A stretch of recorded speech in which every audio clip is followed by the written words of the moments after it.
Good Wednesday evening to you, everyone. How are you? It is good to see you, and it is good to be seen by you. Welcome to the show, everyone. Whether you're watching over on YouTube or whether you're watching over on Twitter, just know that I am the one and only Bill Sylvie, aka the Dungeon Delver, coming to you from an undisclosed location somewhere in the swamps of Central Florida. And gosh, it is really good to see you guys. And I hope you're all having an absolutely wonderful evening. We are waiting on Kyle. I believe he is probably getting some coffee right now because remember, it's like 9 o'clock in the morning down where he is in the land down under, where I am told women show and men plunder. But at any rate, he should hopefully be along here anytime now. Hello, Barbara Lee, Michael Dale, GM Jacko, Robert Phillips, Daniel Rowan. And if you're out there and you want to be shouted out to, just say something in the chat for goodness sake. Whether you're watching on YouTube, whether you're watching on Twitter, I'll say hi. I'm a friendly person. I'm a pretty reasonable guy, but I've just seen some pretty unreasonable things. But anyhow, thank you all very much for stopping by. We had a slam bang fun night last night. It was a lot of fun. Let me tell you, if you're new to the channel, please, click the subscribe button, click the bell icon for notifications, or nothing I'm going to say is going to make any sense to you. You will have missed episodes and you don't want that. Okay, it's like you don't want to just jump into, episode 7, season 3 of Babylon 5 and be like, who is that guy? Why is he saying that? So I implore you, I implode you, please click the subscribe button, click the bell icon for notification. If you're watching this video in the aftermath, do that also, but also give it a thumbs up and leave me a comment below. Tell me what you liked about the video, and I'll do more of it. Or if you didn't like it, give it a thumbs down and tell me what you didn't like about it, and I'll do less of that thing that you didn't like. Maybe, probably. If the thing you didn't like was me live streaming it all, I'm not going to do less of that. I'm sorry. In general. So anyway, last night, Tuesday nights, every Tuesday night, barring some calamity, we play first edition advanced Dungeons and Dragons. I won Dungeons and Dragons and it was advanced. And we have a lot of fun. All right. We really enjoy it. And so, last night we were short players. That doesn't mean they were of smaller stature. Dwarves, halflings, gnomes, no. Folks couldn't make it.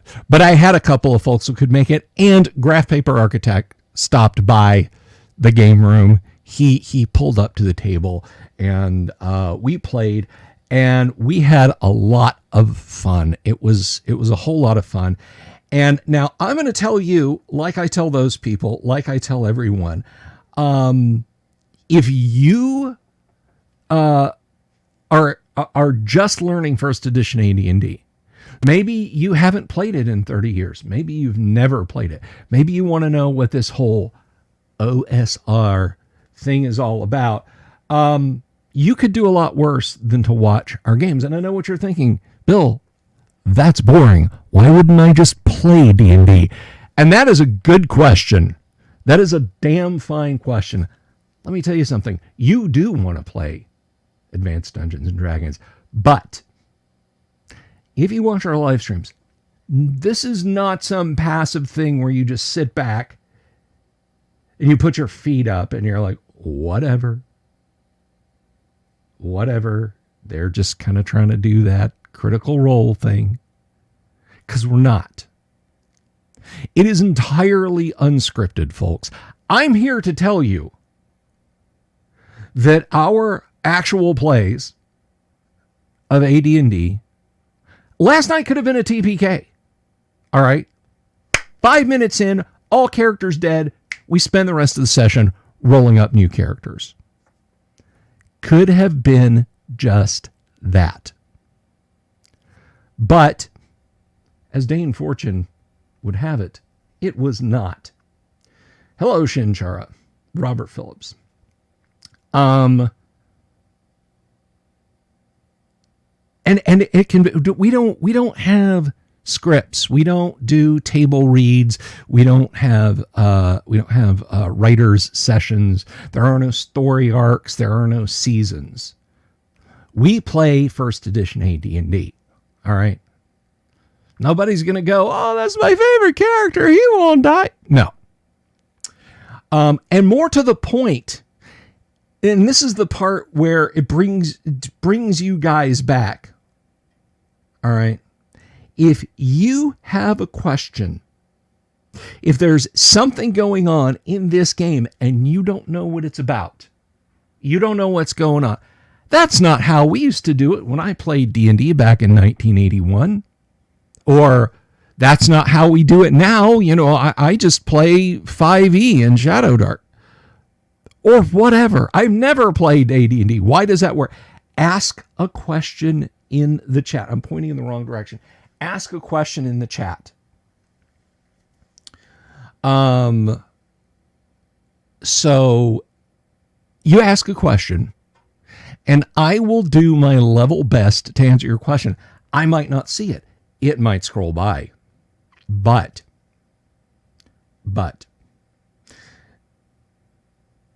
if you ask, someone in the chat may have your question. Someone in the game may have your question. So ask, and that goes for any of the live actual plays we do. We play Gamma World on Friday nights.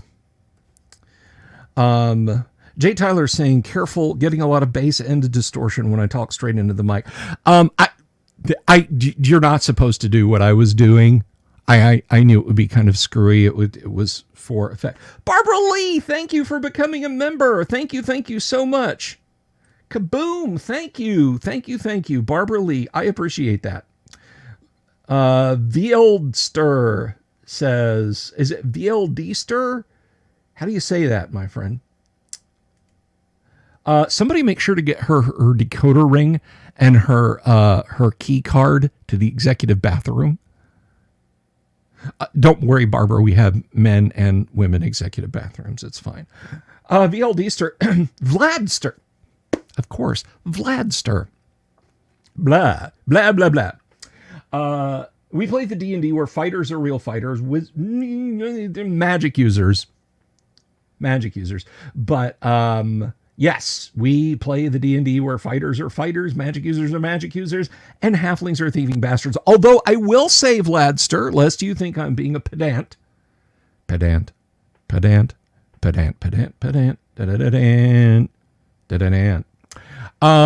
Wizard is the name for a magic user of, I believe, 9th level.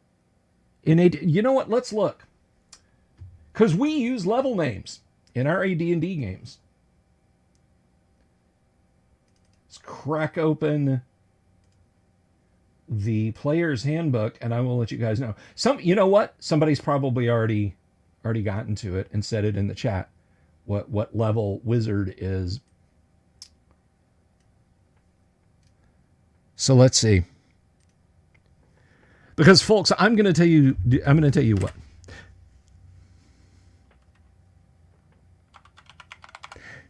I have the smartest, best looking audience of all of the classic tabletop role-playing game 5-night-a-week live stream shows on YouTube and now Twitter. None are better looking or smarter. And I will die on that hill. 11th level is wizard. I don't like it when people say sorcerer or wizard or archmage. Those mean specific things in AD&D. We always said wizard. Magic user is silly. No. It's magic user. Thaumaturgus, prestidigitator, all the way up to Archmage. Sorcerer, Warlock, Necromancer, Enchanter or Enchantress. Vladster saying, just being a Canadian smartass that can't spell. Sorry. One day Canada will take over the world and then you'll all be sorry. Oh my goodness. But anyway, so yeah, we had a lot of fun last night anyway. But regardless, again, I say to you, my humble audience, my attractive audience, please, if you have a question, ask it. Now, one thing I'm going to warn you about, if you're just subscribing, if you're just joining us for the first time, just join. One internet point for the person that gets that reference, by the way. I will be watching the chat. Is starting in October, the first to the last Friday of October, every year we do Shocktober Friday, Call of Cthulhu. We do 4 sessions of a mini campaign of Call of Cthulhu. So if that's your jam, man, if Call of Cthulhu is your thing, man, then please, by all means, tune in. You don't want to miss it. Barbara Lee says, I was tired of being a lurker and have been watching on and off for 3 years. Have to feed your father-in-law. Be back. Go feed. Go feed father-in-law. I will not stand in your way. I might get fed to your father-in-law. But thank you for being such a long-time viewer of the live stream. And I am looking over here. I just want to check one thing real quick. All right. Monk and D. Oh, Ironcaster asking the important questions. Absolutely. Absolutely, unquestionably. Monk in D&D. Sure, why not? I mean, it's a thing. And, you know, a monk by definition does not imply strictly Asian. It was inspired by Kung Fu, the TV show, and by the Destroyer novels. But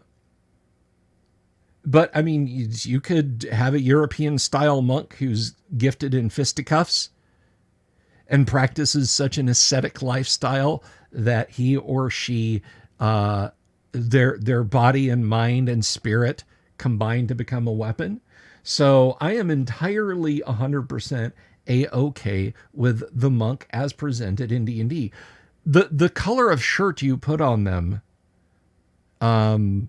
really ultimately is what determines whether you call them Asian style Kung Fu monks like Kwai Chain King. Yes, I know that was played by David Carradine and not Bruce Lee as it should have, but thank you, Hollywood television in the 1970s.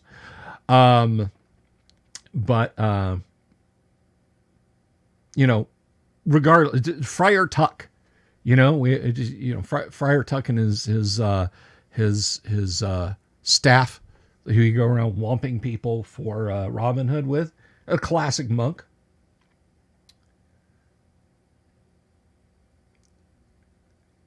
Let's see. The Roost asking a question here, saying, I'm using segments in my new AD&D combat. If there are remaining segments in the 1-minute round, do you dump them and start a new round by rolling a new initiative? Yes, if nothing goes on in the remaining minute, and there's nothing to do, everyone has performed their actions. If you're counting seconds, let's talk a little bit about weapon speed and why that's important. There are weapons. There are heavy pole arms. I believe the Run Sewer is one of them, but someone can double check me on that. Michael Connor, unbreaded hail. But if you consider a heavy pole arm, it can have a weapon speed of 14. A weapon speed of 14. Now let's say My initiative is a 6. That's 20 segments before you can bring that polearm to bear. 20 segments. That means that starting in the 6th segment, you're winding up. And it matters in the case of exceptionally slow weapons and an exceptionally large gap on initiative between first segment and when the party goes. And it also counts for surprise. If you're trying to surprise someone with a 12-foot long piece of oak with a 5-pound cutting implement on the end of it. However, in the case of lighter weight weapons, even the bog standard longsword, then in those cases, yes, I rolled a 2 for initiative. You rolled a 1 for initiative. I go first. And, I attack your party with longsword. 1 or 2 is successful. 1 or 2 is not. Neither of us have missile weapons. You attack me back. You have no spells going. There's 6 segments left. Do we all stand around picking our noses? No. For the sake of brevity, we just move on. Now that brings an interesting meta gaming joke, if you will, up.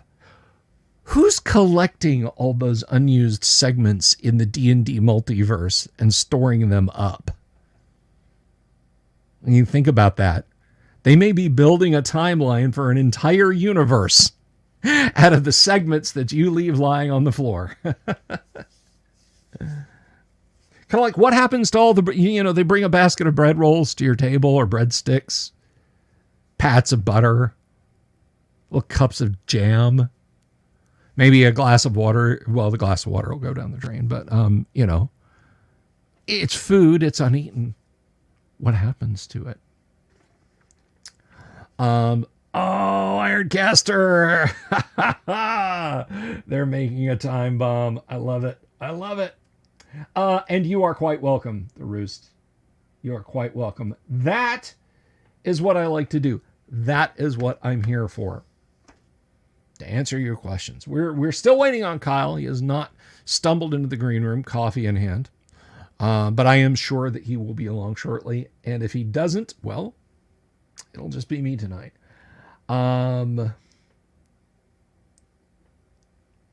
Yes, but we do take timekeeping during the combat round very seriously, Michael.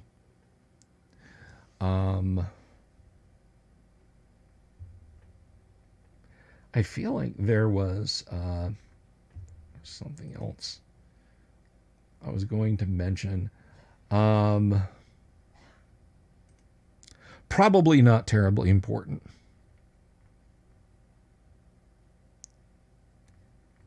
So this came up today. Something interesting came up. Well, I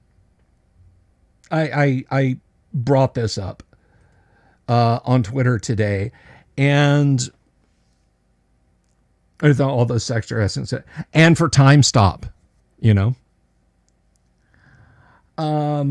That's right. Gary did emphasize the importance of timekeeping. So I was talking about this over on Twitter. And again, guys, if you're like dying of cringe out there, I like TTRPG Twitter. I do. So let's see. What was the discussion? I'm going to tell this to you guys. Last night's AD&D stream, yada, yada, yada, yada, yada, yada. I think it was a response to someone, but the question came up. Now, I want to preface what I'm about to say with something very important. I don't care about your religious beliefs. I don't. Maybe you're an atheist. Maybe you're an agnostic. Maybe you're a Gnostic.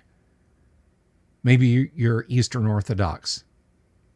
Maybe you follow the teachings of a Kanakar. Maybe you're a Scientologist, Shinto, Buddhist, Islam, Southern Baptist, Presbyterian, Lutheran, Catholic. I don't care.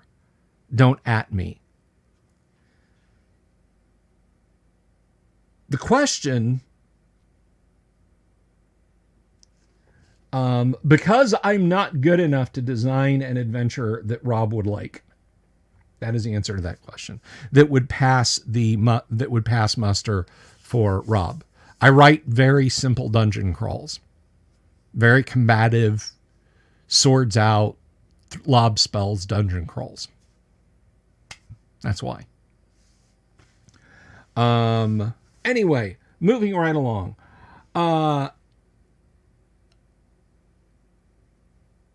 But someone was talking about deities, and they asked the question, how can you have a character in D&D who's an atheist? And I had this exact thing come up. Many years ago at my table in this very room, around that table. My nephew, bless his pointy little head, at that time was a rebellious little 16-year-old who would wear Led Zeppelin shirts to church when he was made to go. And we were rolling up new characters. I have heard that, Robert. I know he's been on the list for a while. We were rolling up new characters, and so it came to the point where I said, what deity do you follow? And he said, my character is an atheist. I can be an atheist, right? And I said, actual gods occasionally visit the prime material plane, Earth, the world of Greyhawk. You're welcome to think what you want inside your character's head. People are going to think you're nuts. People are going to think you're bonkers. I don't believe in Cuthbert. Stomp, stomp, stomp, stomp, stomp, stomp, stomp. Stomp, stomp, stomp, stomp, stomp. And if you don't think Lolth is real, sometimes she sticks her pretty little face out in Airly Sinlu.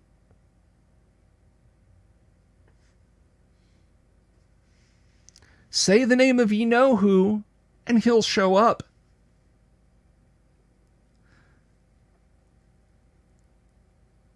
They actually exist. Not believing in them in the context of Dungeons and Dragons is insanity. Now, your character can absolutely take the point of view of, I hate all gods. I hate them all. There is an NPC in Oblivion, which is, in my opinion, it's a criminally underrated Elder Scrolls game. I don't think it deserves the hate it gets. It had the unfortunate distinction of following Morrowind, which was a beloved Elder Scrolls game. But it was like, what if TSR just published Dark Sun from its inception, and then one day published Greyhawk? That's kind of exactly how it is. But anyway, there's an NPC in Oblivion, and her name is, I kid you not, Elsie Godhater. And if you walk up and initiate dialogue with her, she will tell you, a little spider here. She will tell you, I hate the gods. I hate them all. Elsie Godhater, that's me.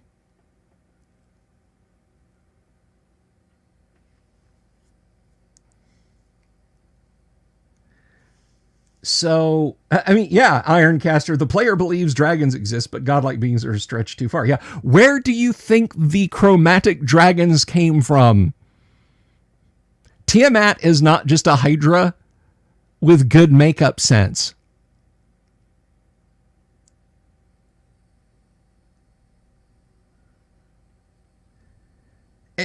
And, you know, I suppose you could toe the line a little bit and say, well, they're just really powerful magic users and clerics.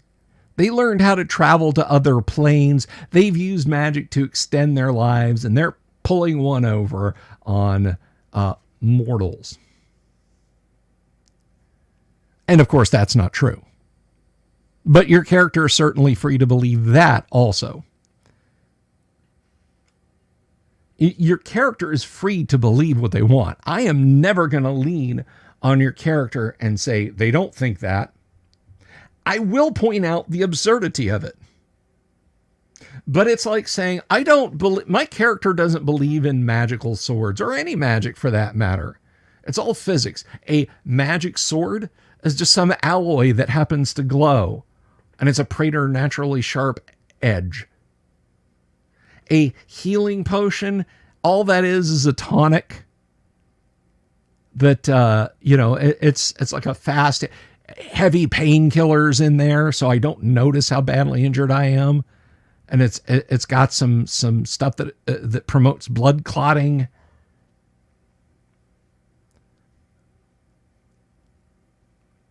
Right up to the point where the 36th level chaotic evil magic user throws a little pinch of dung and sulfur into the middle of your party. And everyone takes, upon its impact,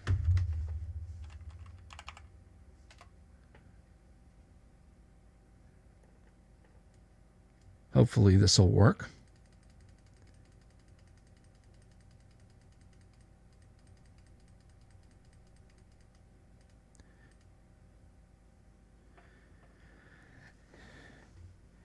Everyone takes 143 damage. Save versus spells for half.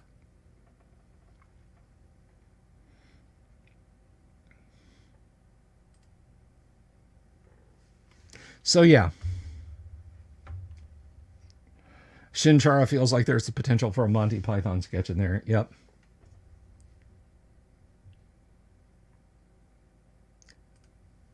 I insist that you do the roost because we're hanging out, waiting on Kyle. What is it?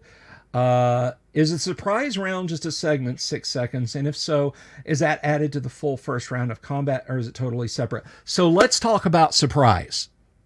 That's a good thing. Let's talk about surprise. We're going to run through this, and I'm going to explain this. We're going to take away edge cases. We're going to take away edge cases. We're not going to talk about elves in leather armor or halflings or dexterities of 18 or 19. We're going to talk about an average party kicking open a door. They don't know monsters are in there. Their thief listened at the door. He didn't hear anything. He's now moved 10, 20 feet away from the party. The party kicks open the door. Let us roll a surprise die for the party. That is a 4. Let us roll a surprise die for the monsters. That is a 3. These are normal monsters. They're not bugbears. There are no rangers among them. A 4 and a 3. Let's look at the Dungeon Master's Guide under surprise. I'm not being a pedant. I genuinely want to help you understand this. A 4 and a 3.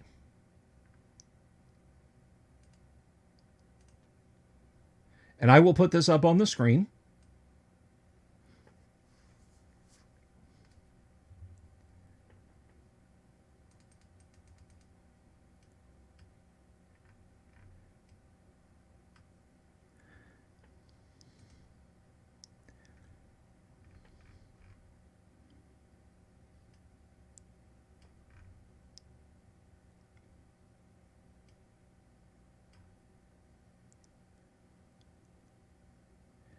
So in this case, let me share this. Present, share screen, window. Okay. So let's look right here. Party's die was 3 to 6. Monster's die was 3 to 6. No surprise effect. But I want to look at this. So let's try it again. Monster surprise or party surprise die is a 2. Now it's getting spicy. Monster surprise die is a 1. So party's die was a 1. Monster's die was a 2. There are 6 seconds in this example, and it is right here. Whoops. It is right here. Come on.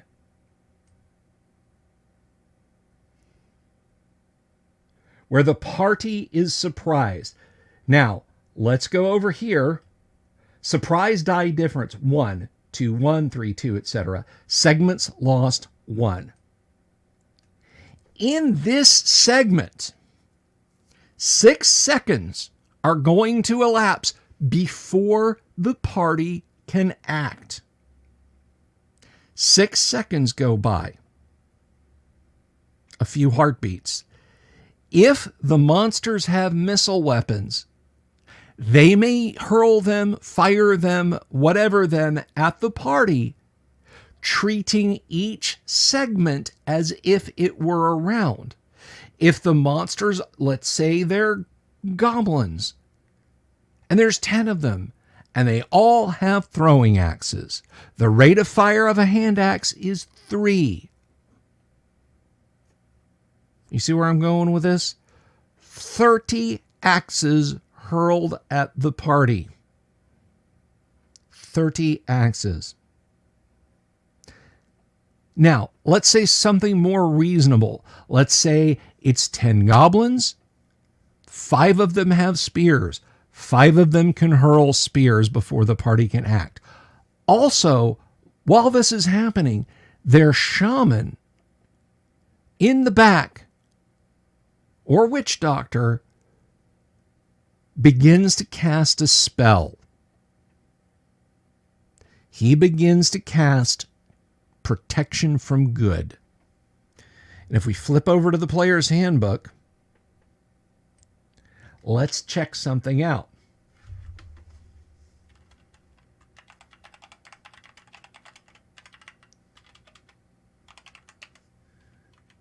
That's protection from evil is in there, but we treat it as the cleric spell. Casting time, 4 segments. He begins casting it now. Before initiative is rolled, he's already gotten a segment of protection from evil cast.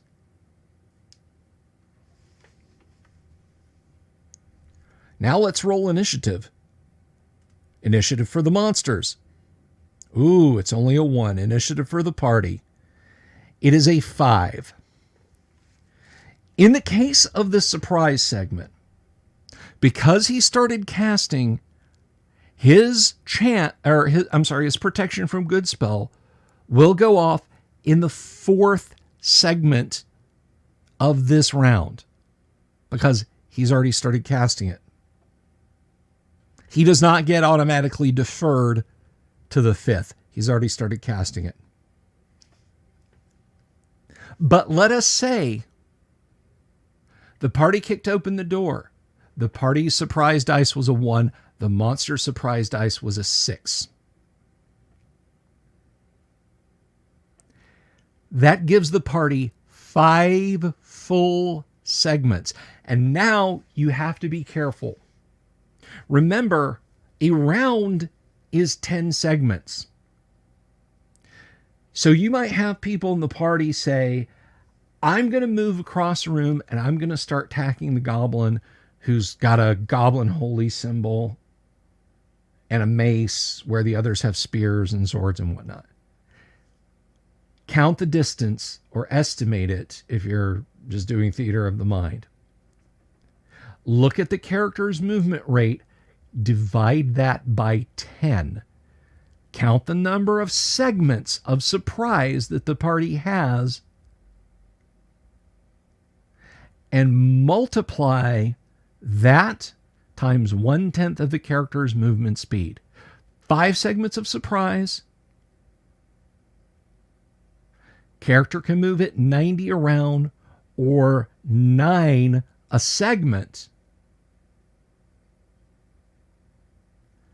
That's how far they can move. They might not make it to where they want to go. It all becomes very intricate when surprise is considered. Now, I've had some people tell me that, no, surprise is never more than 3 segments. Surprise absolutely can be more than 3 seconds. A 1 and a 6? What's the difference? 5.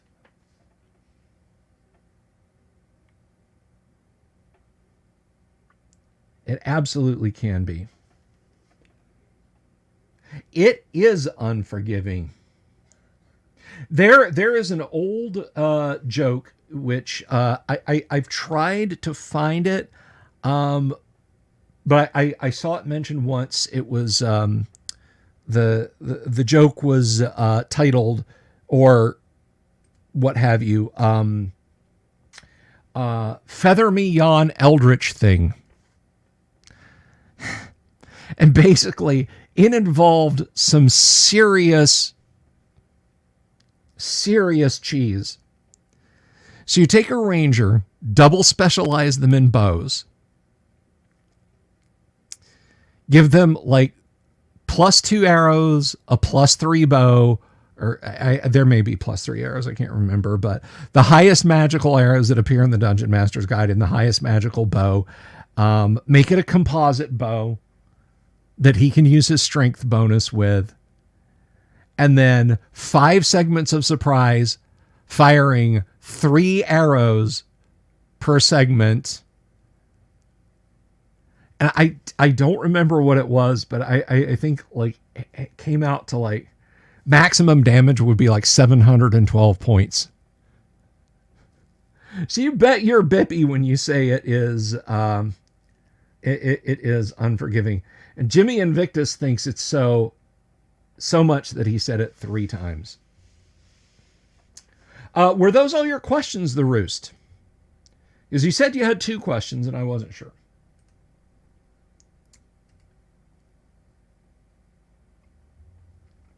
I think the tramadol's kicking in, isn't it, Jimmy? I'm kidding you, buddy.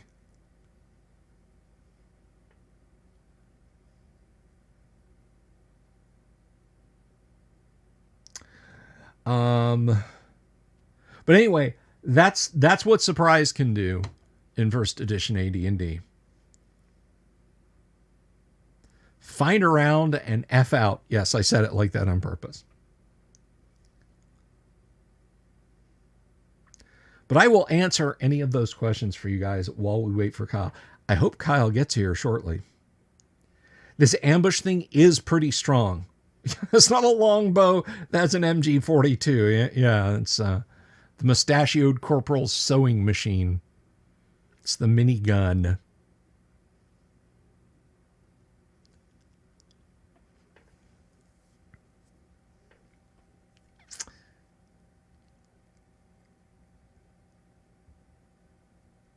Oh, thank you, Campaigns and Conquest.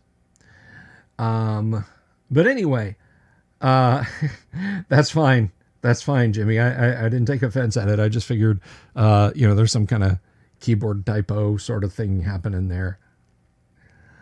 No, we're not playing Advanced Squad Leader. AD&D SL. I should point out, speaking of things that are going on with the show, tomorrow night, Susie Warren, you guys might know her as the Wheeling Dragon. She hangs out in the chat. She is a creatrix. She molds her own dice. We're going to be talking to her about her business doing that. Also, all sorts of stuff. Being a woman in gaming, because I think that's something we haven't really talked about that much on this show, and I'd like to. I'd like to talk to her about her experiences at the tabletop as a member of the distaff side of the gaming hobby, and just a whole lot of stuff. So that's lined up tomorrow. I'm excited. I'm looking forward to it. I hope you guys are too. What is the airspeed velocity of an unladen swallow? That is an easy figure. So, first of all, we need to pull up the Monster Manual. I don't know that I have Monster Manual 2 on this machine, and that could be a problem.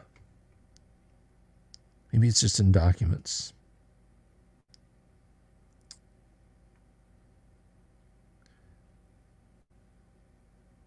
Oh, I don't have it here. No. Downloads, maybe?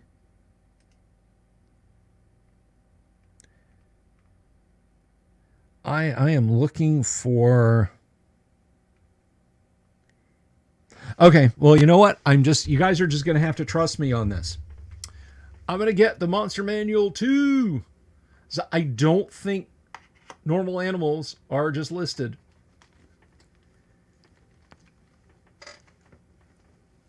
All right, so here we go. Let's look it up. Oh, no, you asked. I'm going to tell you. No. Oh, I was just kidding. Nope. Sit your ass down. We're looking it up.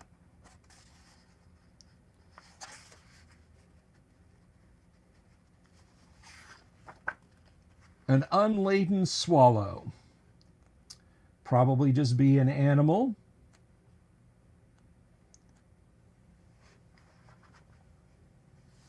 Just a normal little animal.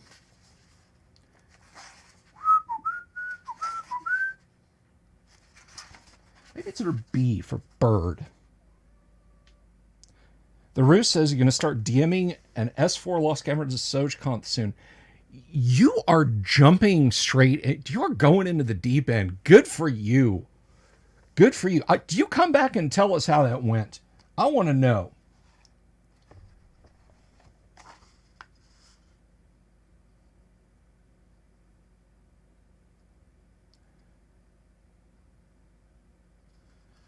Let's see now.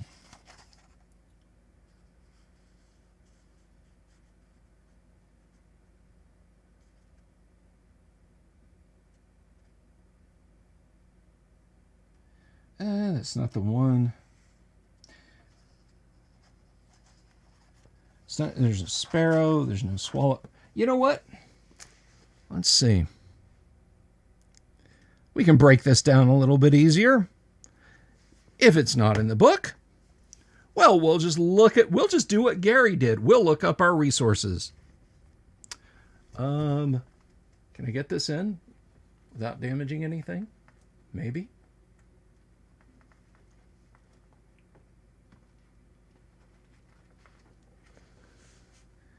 There we go. All right, here we go.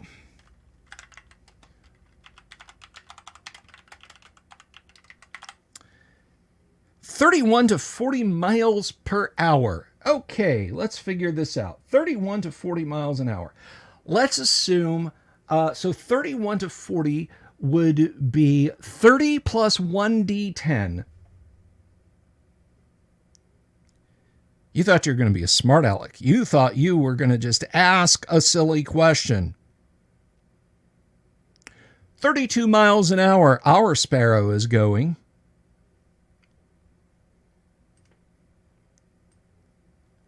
So let's bring up calculator. So a sparrow will go 32 miles in an hour. So how much is that in minutes? Let's divide that by 60. 5.3 repeating. So 5.3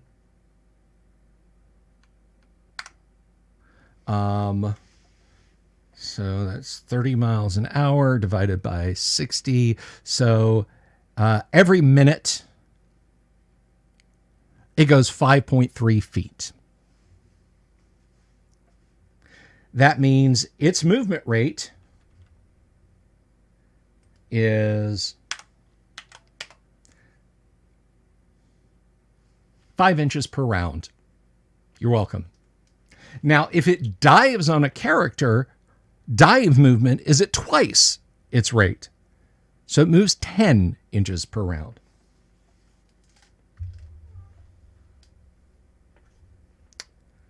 Alrighty.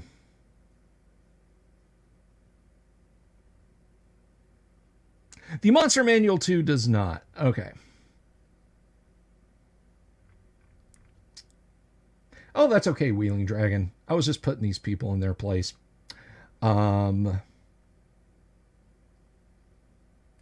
Michael Connor asks, what are the chances on getting a Hero System deep dive? I don't know that it would be 5e. So here's the thing. We're going to do a very shallow glance. Hero System until 6th was an evergreen system. Very little changed about Hero System. The only thing that really changed about it was things got added on. Things got stacked on. More advantages, some clarifications, but the mechanics did not fundamentally change until 6e. I started playing with 4th edition. I would probably do Hero System 4 if I did a deep dive. Hello, Crafty Matt. Hello, hello, hello. So that would be my sweet spot. I mean, I've got somewhere around here, I've got a 5e book. I know I've got 6e books for Hero System. But I mean, I would not say no to a Hero System deep dive. One thing that I can't guarantee that we could do is a character build of anything more than like agent levels of power. Yes, I have heard nothing from Hero System grognards. I have not heard good things. Namely, like the biggest change was the end of figured characteristics. Like your speed is now like not a function of dex. Your body is no longer a function of con. Presence doesn't factor in any comeliness, that sort of thing. Crafty Matt, that makes me so happy. Can I get an amen in chat for Crafty Matt? That is stellar.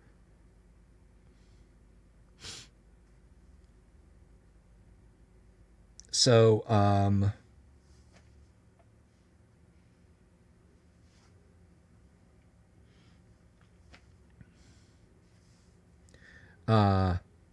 sorry, nose is itching. You were partly joking. Yeah. So, do I have them to hand? All right. So, what Michael was talking about, if I can get this thing out, which I don't, I think it may be stuck in there. I've got so much stuff down here.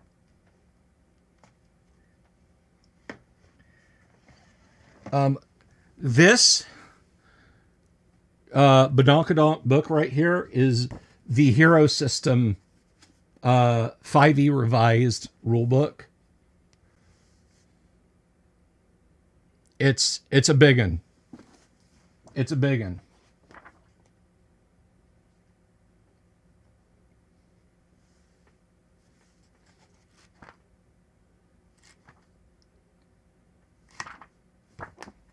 Now, a little bit of history.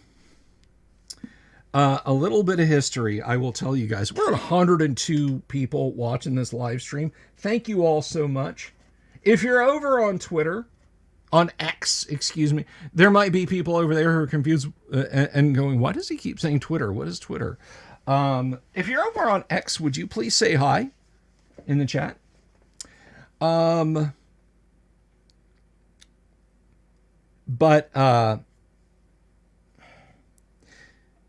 So without going too deep into the history of it, Hero System is a point buy superhero role-playing game that uses a D6 dice pool system for managing damage and 3d6 for determining outcome. And it rolled out, I think, in 81 or 82. It was right there, early in the beginning. And because it is point buy, the game is deeply abstracted. Let's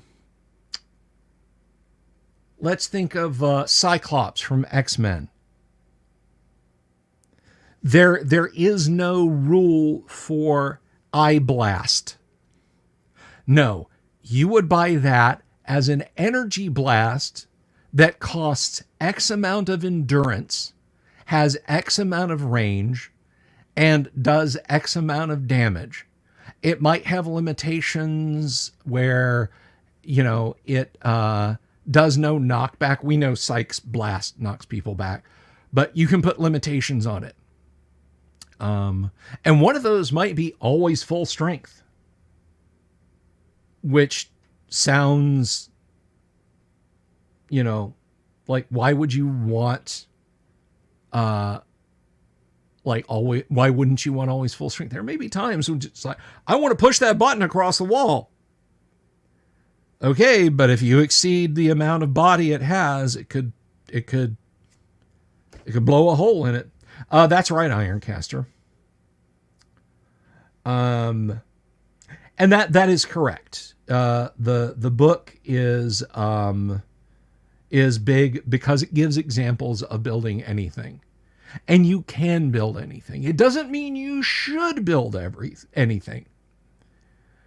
A dear friend of mine, we still game together online to this day, Jeff Johnson. He introduced me. Actually, no, he reintroduced me to Hero System because I played it for a few weeks when I was in middle school. And then when I finished high school, I started gaming with him. It is absolutely a dice pool when you hit something, Michael. But anyway, but he reintroduced me to it, and we played a lot of Mech Warrior, the role-playing game for BattleTech, and a lot of BattleTech in general. And that's it. Jeff despised BattleTech. He hated BattleTech. And he used to try to convince us to play Hero System because there was a Hero System supplement that had come out in the wave of giant robot games called Robot Warrior. And it was absolutely a case of just because you can doesn't mean you should. There are certain things that you want. There are certain things that you want in a game to not be abstract. There is a visceral feel to saying, I stab it with my longsword, I fire my missiles at it, I draw my 6-gun and shoot, that go beyond. I roll 3d6, I got an 11, that hits his defense, that hits his PD of 8. So I do 4d6 killing with a stun multiple of 2. You just want to talk about how your missile arcs out, the guidance wire uncoiling behind it, and it slams in and it does 10 points of damage. Roll for possible armor breach. And hey, Kabuki, how are you, dear? Jack Photon, hello. I just if you have a specific thing for a specific thing, it's why Fantasy Hero never really... Hero System is good for agent games, superhero games, and strangely enough, cyberpunk games. The world of Cyberpunk 2020, as much as I like it, it's like Greyhawk and First Edition AD&D. It is very deeply baked in. It is hard to say it's cyberpunk, but it's William Gibson's cyberpunk. It's cyberpunk, but it's Snow Crash's cyberpunk. You tend to get pulled into how Mike saw cyberpunk working. So if you said to me, Bill, run us through a cyberpunk game, we want Gibson's The Sprawl trilogy, or even Gibson's The Bridge trilogy, or Neil Stephenson's Snow Crash. I would probably grab Hero System and we would use that. It is also very good for sci-fi. If you want to build sci-fi from the ground up, I created an amazing campaign. I used this, which if you don't own this, you need a copy of this. This is the Aliens Colonial Marine Technical Manual by Lee Brimacombe Wood. It is a game supplement for tabletop RPGs that has no rules in it. You can geek out about all the gear in the Aliens universe with this, and I freaking love this. But I used this. So let me tell you about the campaign that I had planned, which I never got to run. Maybe someday.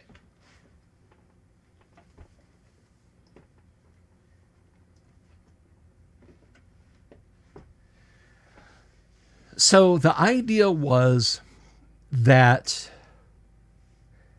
the Earth had suffered an ecological collapse. There were solar flares. It was just, for whatever reason, humanity has just discovered FTL travel. It's not going to get you like to another galaxy. So they figure in one shot, they can jump the fleet, as it were, to one place. And with a probe that they fire off, they find a ring world, a Niven ring around a star. That's 600 million Earths. Pack up, kids. We're moving. And so all of the tech, I figured, was based like on the Aliens universe. There's no xenomorphs. I'm just using that for the vibe. And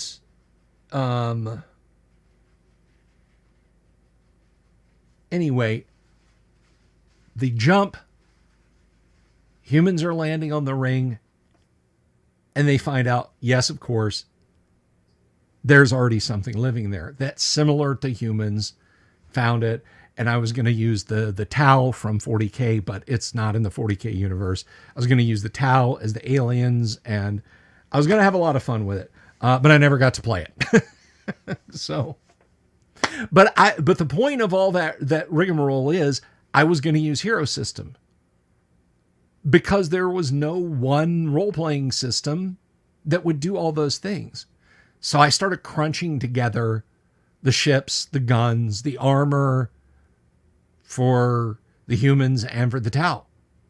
And I was having a lot of fun building that.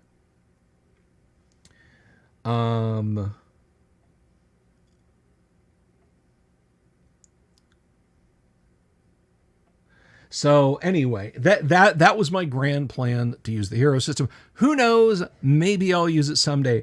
But you know what? You know what, guys? You've waited, you've been patient, and I thank you for it. Because right now, I got something really special for y'all. Everybody, please welcome to the Delver Dungeon studio, back from his extensive tour of Australia, New Zealand, and the Pacific Rim. Everybody, put your hands together for the one and only Mr. Kyle Schuant. Kyle, how are you, my friend? Getting better. Getting better, recovering. You probably hear some croakiness in my voice. Sorry I'm late. Obviously, confusion about the time once again. Oh, no. That's okay. Professional as ever. I was gonna, I was gonna roll with it, man, and give you give you as much time to get your stuff done as possible, and just kind of roll with it. I'm warming up the crowd, is what I'm saying, Kyle. I'm warming up the crowd for you. How was your opening gig tonight? How are you, my friend? As I said, recovering. The past couple of weeks, as winter has come with a vengeance in the last month or so, and all those colds and everything that people didn't get during a couple of years, which shall not be spoken about. Yes. They've all come back in the last couple of years. Oh no! Twice as many and everything. So there was a bad one that ripped through my family, and my son got it first, and he was the least sick. He just sort of stayed home 2 days and played on his Rubik's Cube, and but then it went through the rest of us in succession, and we were just wiped out. Oh my gosh, I am. That's rough, brother. That's rough. And I figured, guys, I'll tell you something. I make a big deal about this being a show and a broadcast and that sort of thing. We're just ordinary guys. Life happens, and so we do. Yeah, I know I'm quiet on your guys' end, but sorry, I can't do anything about it on my end. Yeah, I've tweaked his audio, guys. I've upped my volume. Now up yours. That's what I say. So we're doing our level best, but so anyway, I'm not going to be so crass as to ask, have you gotten any gaming in? Because I know, like you say, you're certainly not running around to game shops and that sort of thing. But as a gamer, when we're not gaming, we absolutely think about gaming. There was something that you had sent me the other night that was absolutely wonderful, and I'll let you. I don't know if he can hear me right now. He's taking his headset off. He's getting his little microphone in.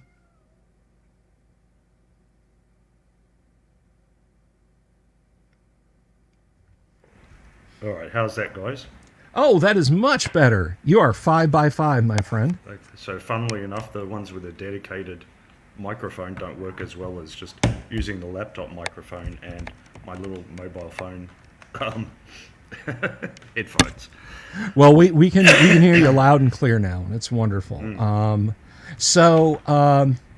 There was something there was a creative writing thing that you were telling me about that the eldest had done that was kind of cool. Yes. Yeah. Kind of relevant to gaming. I just have to scroll through all me and Bill's random chit chat on Google and find it. So when you guys see this, this is a really fun thing. So there's some competition for the year sevens. He's just first year of high school. There's some national competition for it called the Great Australian Yarn, or the Best Australian Yarn. And in Australia, it doesn't get used so much nowadays, but the old term for a story that you told, usually fictional, was a yarn, because of the sense of spinning thread out of a bit of cloth, or not cloth, but wool or whatever. You spin a thread and make a story. You tell a yarn. It's like you're spinning it out, and they're Right. waiting for you to bring it forth, and they expect it to be fictional. It's like the idea of the hobos, or as we call them, the swagmen, sitting around the campfire late at night and telling their tall stories.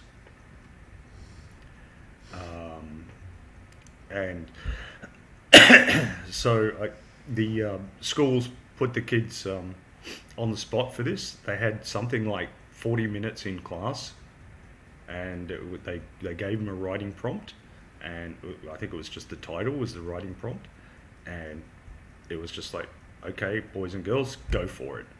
And I was totally unaware of it. I just got this email from the school going, do you approve your child's submission to this? And it said, it can be up to 2,500 words. His was short of 2,500 words, but he had 40 minutes. So, it was an entry name, The Blacksmith's Son. The blacksmith's son, John, was always a curious boy. Though his world was limited to just a small village, his imagination went far beyond it. One day, while his father was working hard in his forge, John decided to explore the house. He scurried under tables, climbed over chairs, and navigated through crates, driven by a desperate desire to find something new to entertain his young mind. From anywhere in the house, he could hear the clanging of his father's tools against the metal anvil.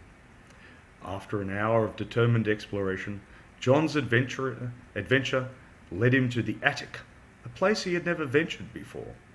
Sunlight that dimly shone through a small window illuminated an old wooden chest, casting strange, shifting shadows on the dusty floor as it floated, almost like it was waiting for him to come.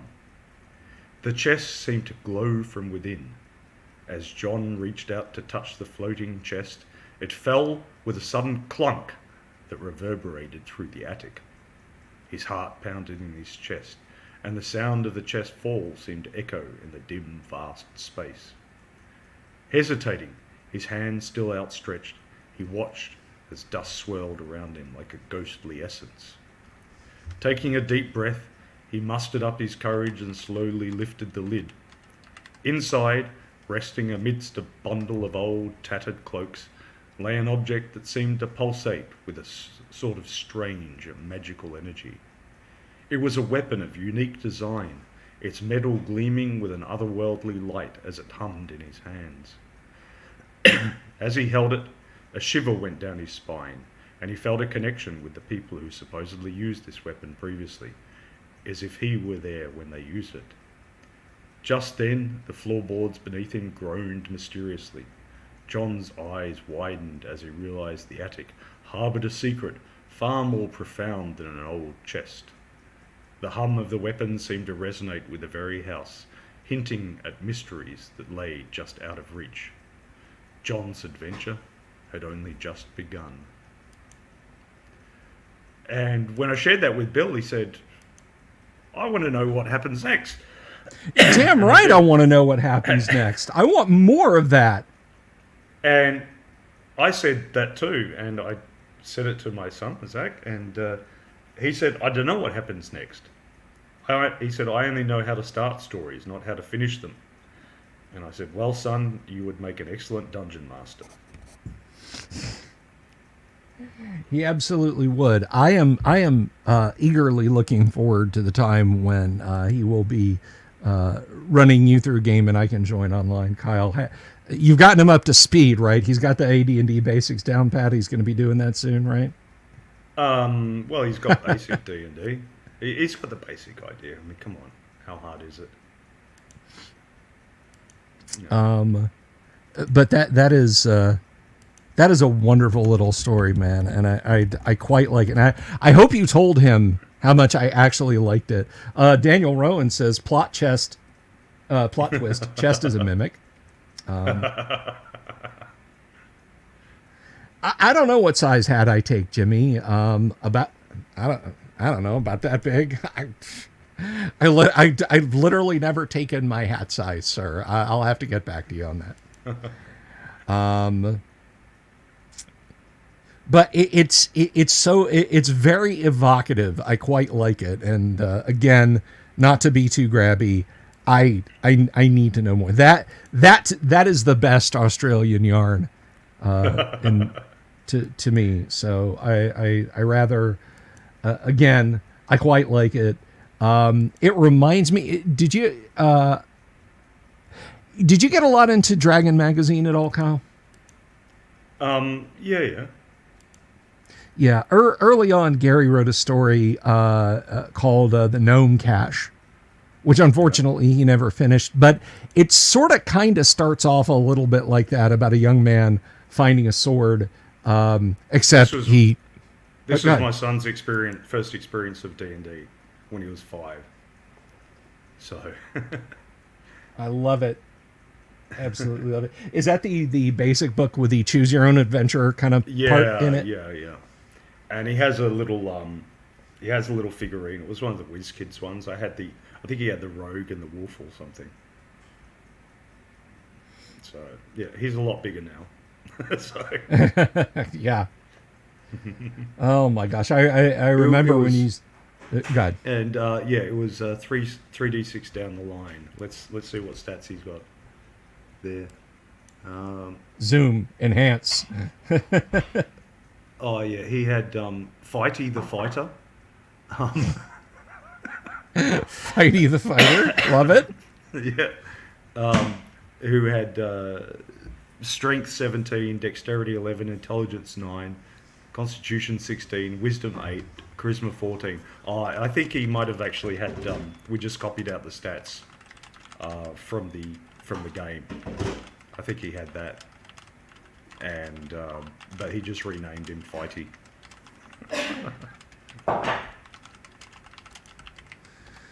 So.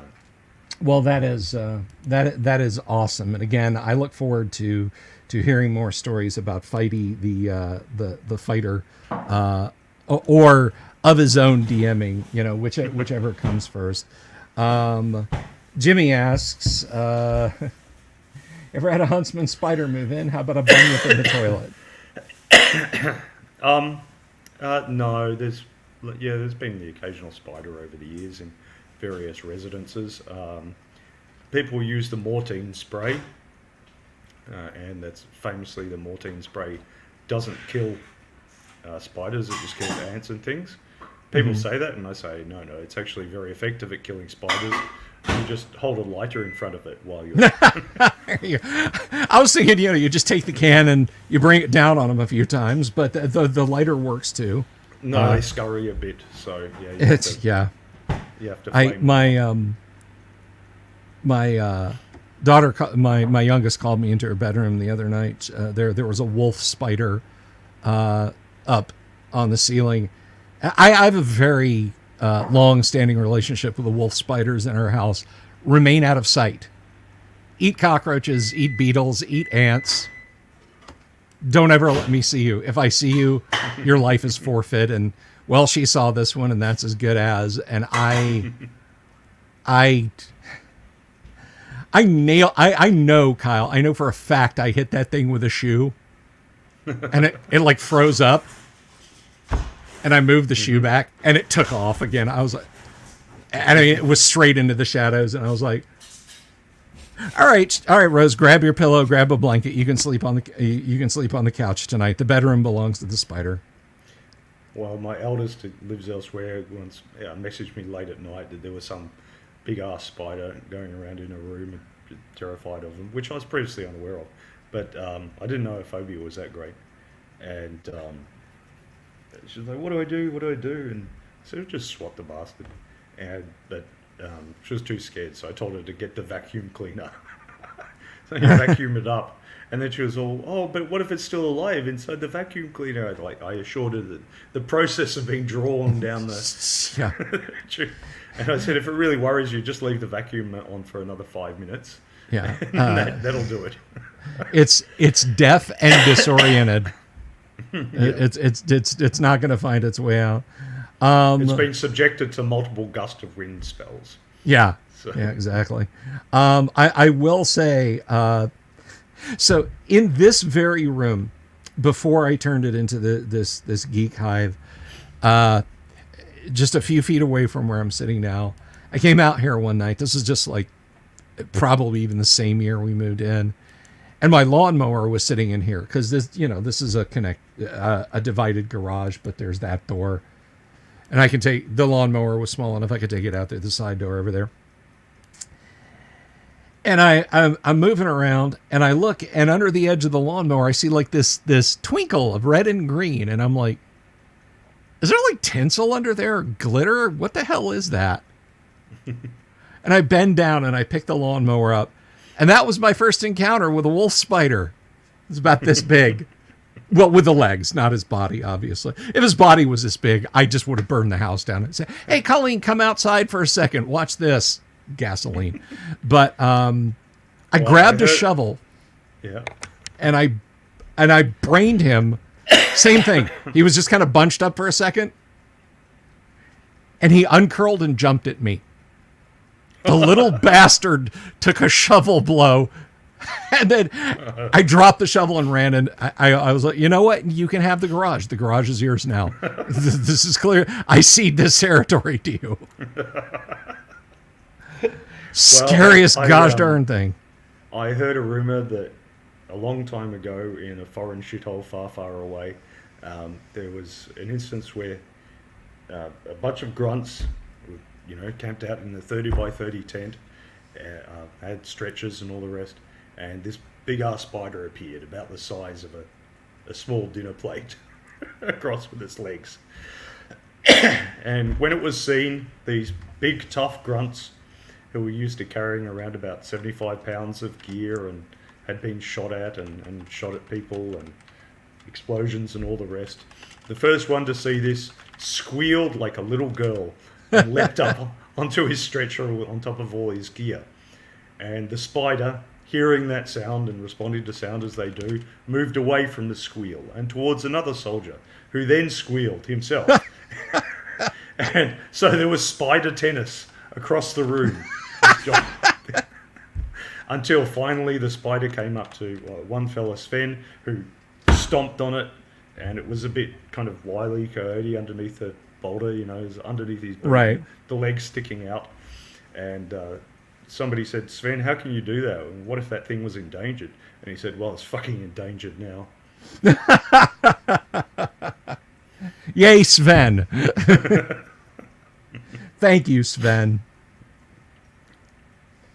I just, I think Gary did like the order of spiders in AD&D to screw this. Well, it's a huge spider. Oh my gosh. So what? It's like this big? No, it's like the size of a coffee table. Oh God. No, a large spider is like this big in AD&D. A huge spider, you got to worry about those. All you people in the chat telling me, no, you leave the spiders alive. I told you and I told them, stay out of sight. Eat palmetto bugs, eat roaches, eat beetles, eat other spiders. Out of sight. No, look, I am a firm borders, build the wall guy when it comes to spiders. Yes. And all sorts of vermin out there, right? I don't come to your home, to your little rat hole underneath the sewer and start kicking you out, around and giving you a hard time. I stay in my home, you stay in yours. I'm racist towards rats and spiders. You could, strong borders. No rats and spiders in my house, thank you very much. You will not make a home here. Let me be 100% clear. That's right. As a Prime Minister, where we shall choose who comes to this country and the manner in which they come. I say, we shall choose which vermin come into this house and the manner in which they come. The only vermin I'll have in my house are gamers. There you go. Although, it might be an even break with the spiders. The spiders won't eat all your Cheetos up and then not buy any.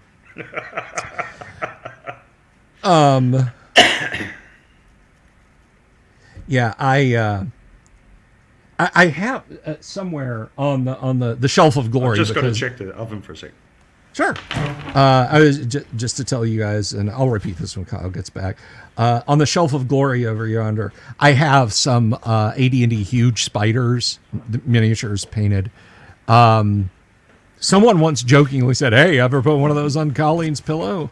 I'll restart the story now that Kyle's back. I was just telling the audience here. I have some giant spider minis for AD&D, like you do.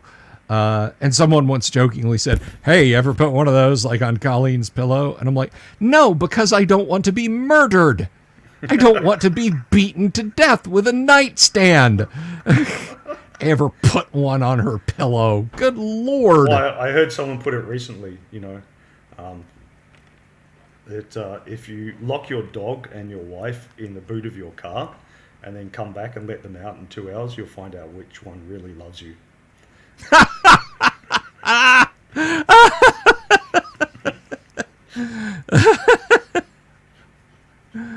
Not necessarily a course of action I'd recommend, but No.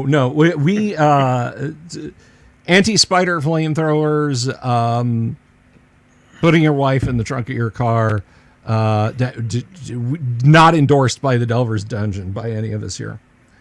or your dog in the trunk of the car, Or your dog in the trunk of the car. Please, even not if he is that. happy to see you afterwards. Yeah, It's still not exactly. nice. Yeah, no, it's not. It's not.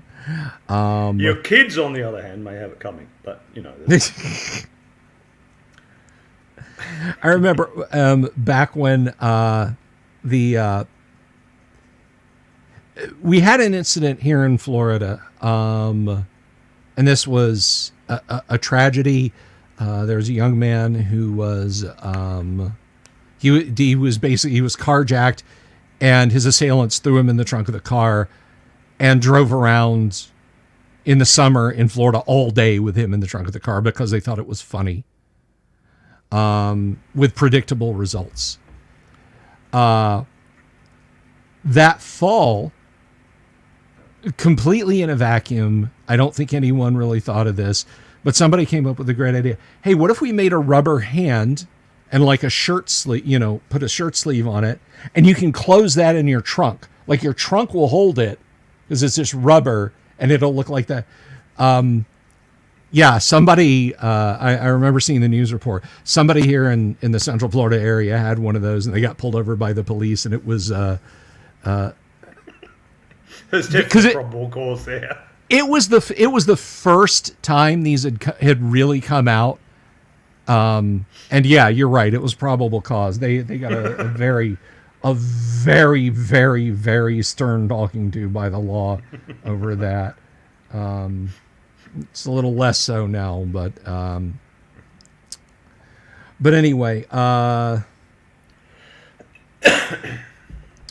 so I am currently looking for it now. Kyle has advertised this before, guys. We have got a couple of people, one or two people ready to play, because Kyle here, I've said before about how we run, we do let's plays, actual plays of tabletop RPGs. Kyle is more than willing to run an AD&D hex crawl game, and we need some volunteers. We need some volunteers. So if you find yourself wanting to play in such a game, first edition AD&D, hop over on there's two criteria, and Kyle, correct me if I'm wrong with these. Let you Kyle know on the Discord, and you have to be a subscribed member or a Patreon member, but it can be for as little as $1. Yeah, for $1. Basically, that's my threshold, because it's like the gamer who never brings snacks. They never contribute in other ways to the game session either. You don't. You want someone who contributes, even in a little token way, with a little, $1 packet of chips or something. That's all right, but they've got to contribute in some way, help out, and to make the game session fun. So. Well, there you go, guys. So if you want Kyle to come back on the regular for a good few weeks and run some AD&D, where you can see me take a step into a 10-foot deep pit and have my first character die, then join us. You know what? I'll share up the Discord link. And we talked before how I was contacting my old gamer friend John, who I first met doing open game tables. I forgot to put that link on my thing. What was that? Was it last week we were talking about open game tables? I think it was week before. Last week we had midweek guest, I believe. Oh, right. Yeah, so I'll have because I have to link to that, and that's a. And while Kyle's doing that, I want to share a link. I googled up your, well, not Google, but I did a YouTube search, Dungeon Delver, to just find your channel, and came up with one of your first videos. Delver's Dungeon, the adventure begins 9 years ago. Yikes. Okay. Well, if anyone wants to see cringe, absolute cringe, it's right there on YouTube. All you have to do is go and look at published videos. I've only done maybe 200 of those. You can go through and look at that. Yeah, anyway, so last time I was on, we were talking about open game tables and how basically you go to your friendly local game store, you advertise, and you have a very low barrier to entry that people can just roll up a character in 10, 15 minutes and then sit down and start playing, and you let anyone come, anyone go.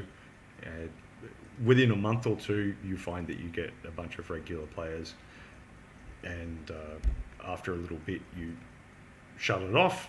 So after a scheduled period, I'm going to do it for 8 weeks, I'm going to do it for 12 weeks, whatever. You shut it off, you have a little break, and then of 1 or 2 weeks, and then you run something a little bit different. You were doing AD&D, now you do Classic Traveller, or now you do RuneQuest, or now you do Cthulhu, or something like that.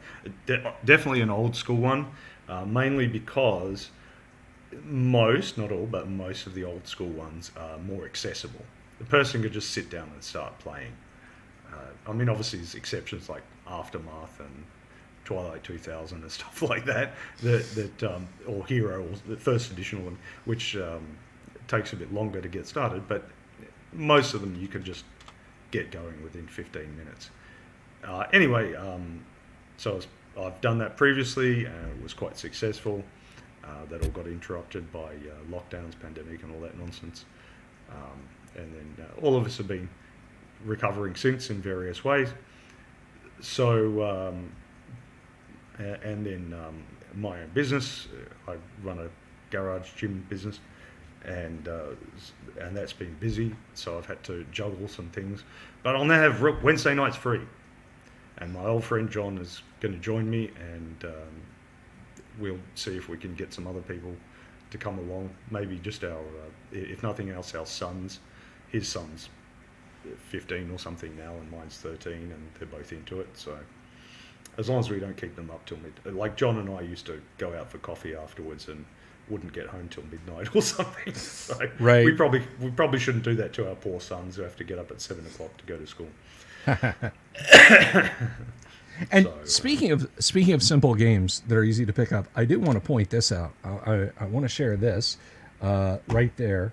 Kyle has, I know there are many of you folks out there watching on Twitter right now. If you want a damn good lightweight tabletop RPG, Conflict, the adventure game of modern warfare, highly recommend.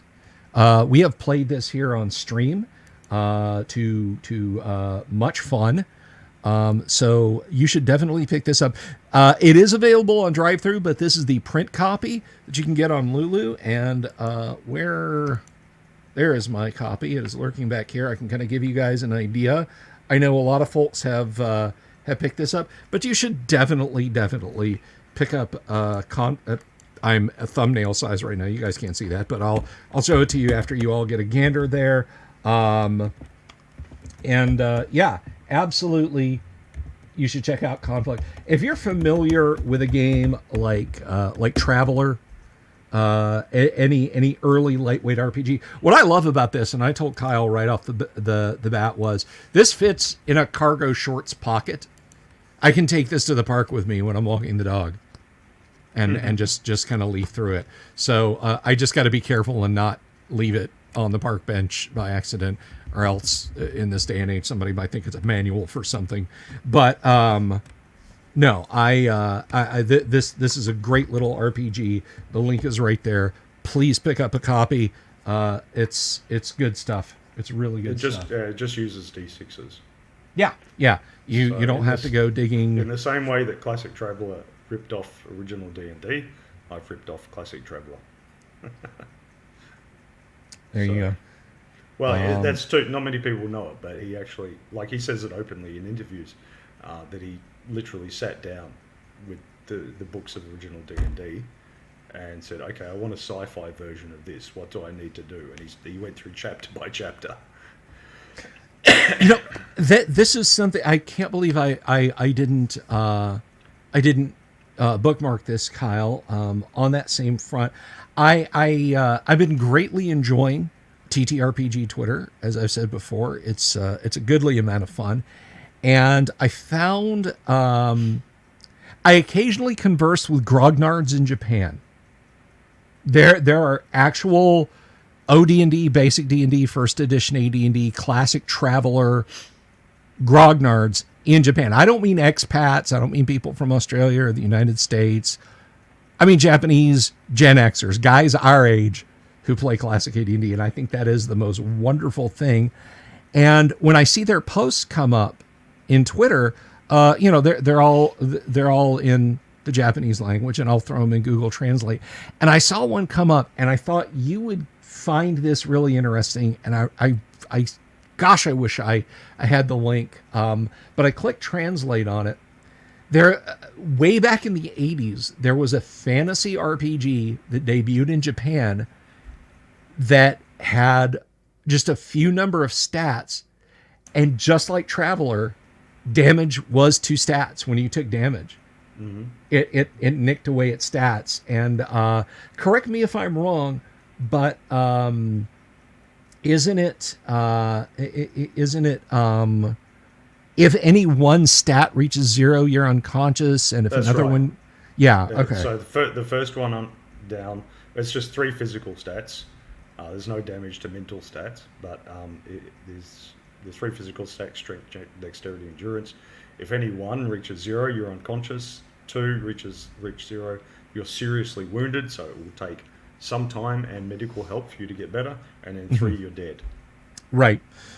And so whatever fantasy RPG this was, it followed the same thing. And you were the first person that I had played Traveler with, and I really I rather enjoyed that system for Traveler. So we conversed back and forth through the miracle of Google Translate about that, and they were quite intrigued by Traveler. Now I don't know if the RPG saw that and copied it from Traveler, if it was just a case of parallel evolution or what. But I just thought you'd find that interesting. Interesting, yeah.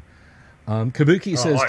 I suspect parallel evolution because there's only so many ideas out there. On the other hand, I mean, the US has got that big-ass base in Okinawa, and so I'm sure that at some point there was some US military member who had his copy of Traveller over there and befriended some locals, or befriended a Japanese military officer or something, and it would be very interesting to know the history of that. I don't know any Japanese gamers though, so I can't explore that. I'll have to go through and dig it up, because it's really a fun interaction I'm having with these dudes, because again, they're Gen Xers, but they're Japanese Gen Xers. Like I was mentioning this is at least ancillary related to sci-fi gaming and that sort of thing, but back in the 80s here in the States, in the early 80s, there was a big boom of anything Japanese sci-fi mecha related. We had, the Transformers and Robotech, and basically if your company made cool, greebly sci-fi robots, somebody in the US would import them, and then some store would stock them. And I remember going to a local department store one day, I had my allowance, and lo and behold, on the shelf are these model kits for something. The box is covered with Japanese graphics, but it was a mix of Japanese and English, and there on the cover It was a Special Armor Battalion Dorvac. And I bought one of the kits and brought it home, and, it was visual instructions, so I could put the kit together no problem. But of course I couldn't understand a thing other than there were tons of models in the line, and apparently it was a TV show. And so I bought a few more kits, and then the fad kind of died down, and I never saw the kits again. And that was just kind of always one of those things in the back of my head. And so I started talking about it on Twitter. And again, my fellow grognards from Japan started piping up, and I'm just Google translating their comments on it, and they're like, "Oh my God, such a blast from the past! I loved this when I was a kid in the '80s," and it was just kind of neat, just kind of a neat connection with them over that. That was their, I don't know what the equivalent here in the States would be, but or even in Australia would be, but it's been a lot of fun and very interesting to connect with them. And that if anyone cares, if you go on YouTube and look for Special Armor Battalion Dorvac playlist, all 36 episodes with fan subtitles are on YouTube now. It was one of those. It was one season and done. They did their story arc, 36 episodes. And here, at least in the United States, that's not enough that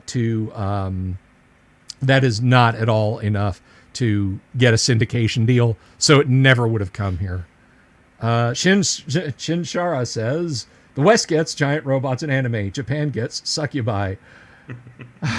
Somehow I think they got the better half of that deal. I don't know. Maybe that's a little rude of me.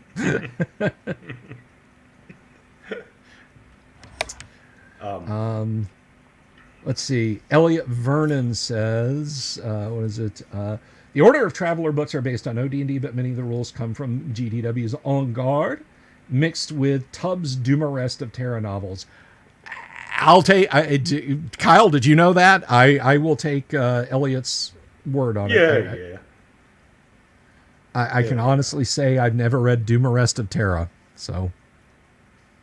Yeah. I mean, there's lots of things that they draw on, and there's also... there's even an official term for... I've forgotten what it is, but there's an official term for basically unconscious plagiarism, where you just have this idea that's been sitting in your head for so long that you got from some book, that when you write it out again, you don't even remember where you got it from, so you just present it as if it were original. And that's not going to be a whole paragraph worth of text even, but the basic idea is there. And that's inevitable in any creative art, I think, and in role-playing game writing as well.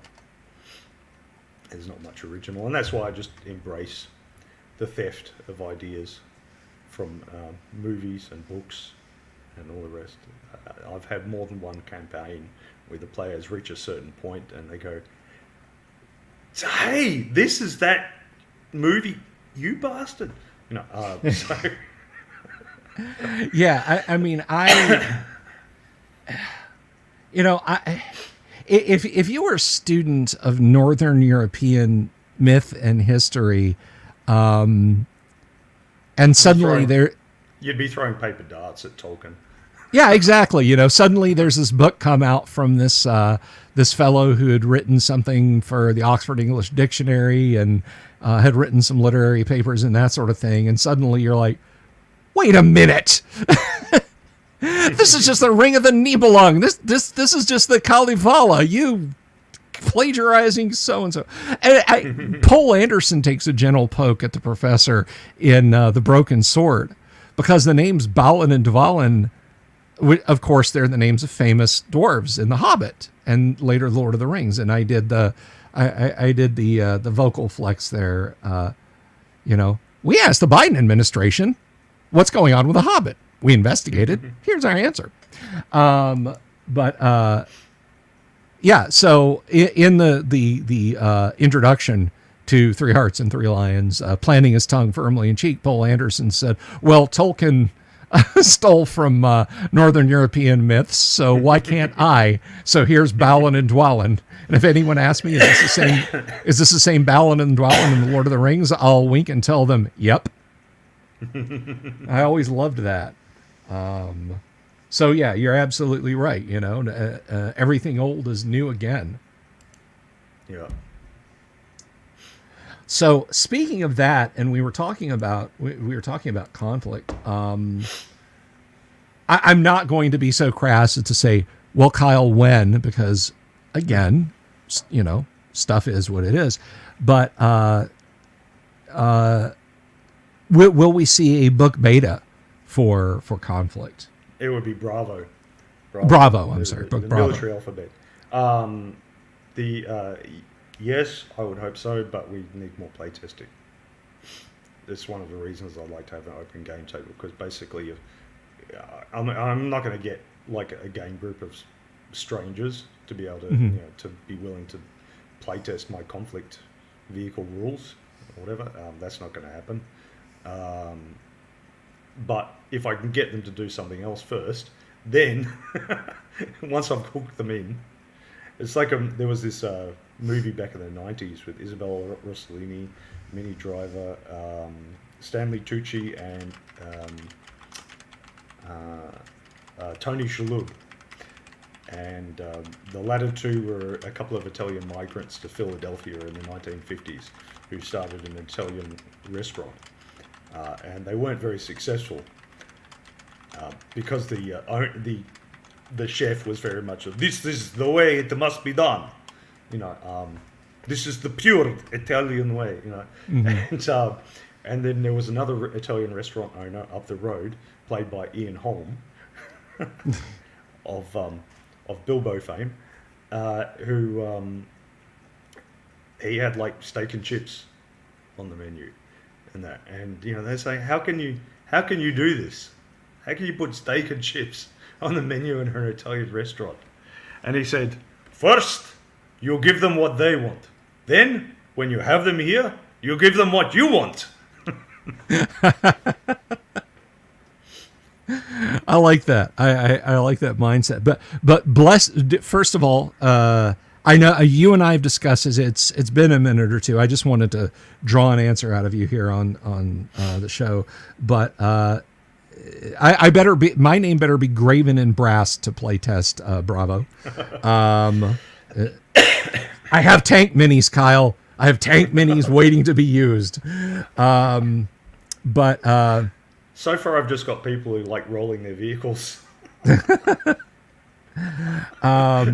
It's because I think I made the mistake of telling him that there were rules for rolling a vehicle and what happened to your character, you know, if you had a roll cage versus if you don't have a roll cage.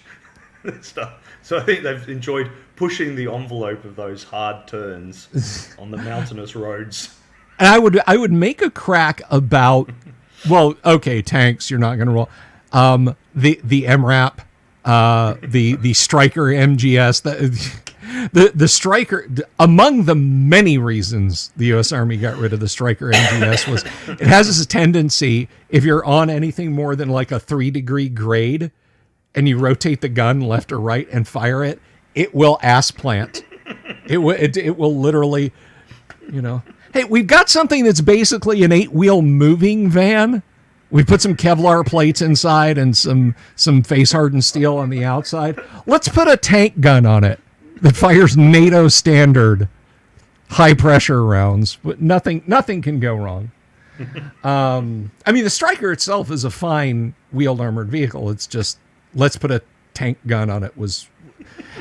And the hell of it is like the Italians have one that Iveco made. They've used it for like 30 years.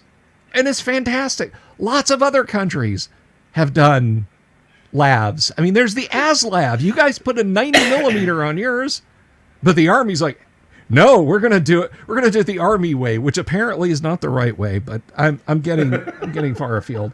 Every military in the world does this, though. You know, yeah. Can we just find something that some other country has had for at least 20 years, so they've ironed out all the kinks? Yeah. And just buy that. You know, Yeah, well, but then the enemy will know all the secrets. The enemy knew all the secrets 18 months before the thing went into production. So Yeah. just buy the damn thing, and you know, yeah, the only genuine secrets that matter are the exact location of your units and exactly what they're going to do, and that's what your cryptography is for. So keep that up to date. That's fair enough. But everything else, just buy the damn thing that's 20 years ago. Just buy the ones that work. Australia wants to get nuclear submarines. Which is just so ridiculous. It's like Belgium having nuclear submarines. What the hell for? It's like we're just too small a country, and I don't know. You guys have got a lot of coastline. I'm not saying it's right. I'm just saying you guys have got a lot of coastline. Yeah, but it's not a matter necessarily of need. It's a matter of what can we do. Okay, what are we capable of handling? You know, and we may or may not need them, but we're not capable of handling them. At the moment, we've got 6 conventional submarines, and there was a period from 2012 to 2015 where we could only keep one on station at any time because the things were wearing out, and also we didn't have enough crews. And because and what happens when you don't have enough crews? You extend the tour of crew members. Mm-hmm. So then they get burned out and then they quit the service. So then you're more staff shortage and you have to extend the tours further and further. You get into this horrible spiral. And I don't think staff shortages will be dealt with by raising the qualifications of them. And if you take them from having to be diesel mechanics to becoming nuclear engineers, you've just raised the qualifications. You've given them skills where they could be paid a lot more in the civilian sector somewhere or other in the world, and they could just go home at 5 p.m. every day. Yeah, exactly. Well, you know, I can... thanks for the degree in nuclear physics. Here's my resignation. I'm out of the military now. I'm an officer. We give Australia nuclear subs. Well, so here's the thing. So Australia, this is why I thought a special design. Okay, even nuclear submarines. So first we were going to buy submarines from the French, and the French said, look, you asked for the super long range on the submarines. You want to be able to go around the world in the damn things. We've got a nuclear submarine. You can buy our nuclear submarines. And the government of the time said, no, they can't be nuclear. They have to be diesel. So the French took their design and they basically added another 30 feet in the middle of it to put in a conventional design. And they went a couple of years through the design process and then back and forth on it and spent a few $1 billion. And then Australia said, oh, no, actually, we will go for nuclear after all. And the French said, well, that was a waste of time. Okay, we could supply you nuclear. No, we're not going to get it from you. We're going to get it from we're going to get it from America and Britain. And they tore up the contract. It was about $5 billion wasted. And like Britain said, okay, yeah, we've got nuclear submarines. And America said, yeah, we've got nuclear submarines. Yeah, you can buy these. We have to do the right agreements and get it through Parliament, blah, blah, blah. But yeah, you can do that. No, we want a specially designed nuclear submarine, especially for Australian conditions. And like, well, you know, your seas aren't worse than ours. We've got the North Sea, for God's sake. You know, we go under the Arctic. Yeah. It's like and we go around the world. If it can handle our needs. No, we want specially designed for Australian conditions. So that just to add another 10 years to the design process. And they said, well, that will take extra time. And the Americans said, look, we've already got enough trouble producing the Virginia-class subs quickly enough for our own fleet. We don't have the spare shipbuilding capacity. And Britain said, oh, we'll build another shipyard and we'll build it. But we don't really have the technology because the Americans do. And the Americans say, okay, we'll give the technology to Britain, and then Britain will build it, but we've still got to design, you guys have still got to design it. So it's a new agreement, AUKUS. So they're going to design it, and the first one's supposedly going to be laid down in like 2042 or something. So then there's this gap between the Collins-class submarines, the last one which went into service in 1998 or something, and then 2042 when the first AUKUS sub will be laid down. Not launched, but like laid down. So they said, okay, what are we going to do? Oh, we'll buy some Virginia class ones from the US. We'll buy like 3, one every 4 years or something from the US, and we'll gradually build up that fleet, and then we'll get the AUKUS. So,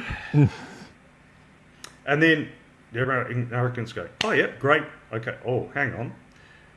To keep our fleet, because the US has got like 25 or something Virginia subs, but the US Navy wants like 50 to 60 of them. Mm-hmm. Particularly since the more they look at China, they go, they might not actually last that long in a war against China. And China's churning them out. So the US, to keep its fleet up, needs to build, I think it was something like 2.5 a year. 2.5, 3.5 a year on average. And it's only building 1 to 1.5 a year. So... Yeah, so it would they'd have to take away from the US Navy's own spare capacity building, and it doesn't have any spare capacity building. And recently, because the treaty's now going through the Parliament, the details came out, and they said, and the first clause said that the US and the UK have the right to revoke the agreement at any time without compensation if they feel that it's going to detract from their own defence capability. But Australia's given the US $8 billion to help upgrade its ship grades and try to boost capacity and stuff. But of course, the US has its own problem with getting enough qualified engineers, because the skills you get in building a US Navy warship of some kind, you can then take to the civilian sector and get better pay conditions and all the rest. So, yeah. Oh, and also, Australia has to store the nuclear waste from those, and Australia indemnifies the US and the UK from any design flaws, etc., which contribute to nuclear accidents. So, we're never going to get one. We're not going to get a Virginia. We're never going to get an AUKUS. It's not going to happen. It's it's the equivalent of signing a contract in 1960 for warships, because they said, it will still be used up to 2090. Imagine being in 1960 or late 1950s, early 1960s, and think who was in government then, and then signing contracts for warships and that would supposedly still be in service now. Yeah, it's completely around the bend. And, okay, this is relevant to Kyle's RPG conflict. All right, YouTube. All right, Twitter. That's what we're going with. So once upon a time, there was a very big bad. The Soviet Union was going to crush NATO beneath its thumb. And let me tell you guys something. Russia, the inheritor of the Soviet Union, is... It's not the second most powerful army in the world. It's not the second most powerful army in Europe. It's the second most powerful army in Russia right now. So the big thing was that, we've got a crap ton of really top-notch fighter jets, but the Red Hordes, they can just throw handfuls, double fistfuls of really crappy fighter jets at us. What are we going to do? When you've got MiG-23 floggers bombing our boys as they're trying to move through the Fulda.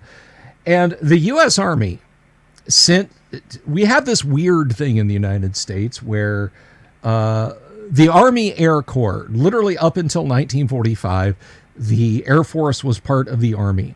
And a fellow by the name of Hap Arnold hated that.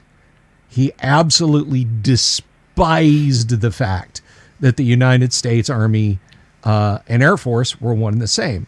So they sat down and they went to Congress. Arnold testified before Congress. Air Force needs to be its own thing.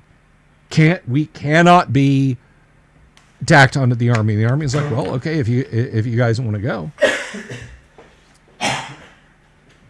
And so I'm gonna pin that, Michael, and we're gonna come back to it. So the the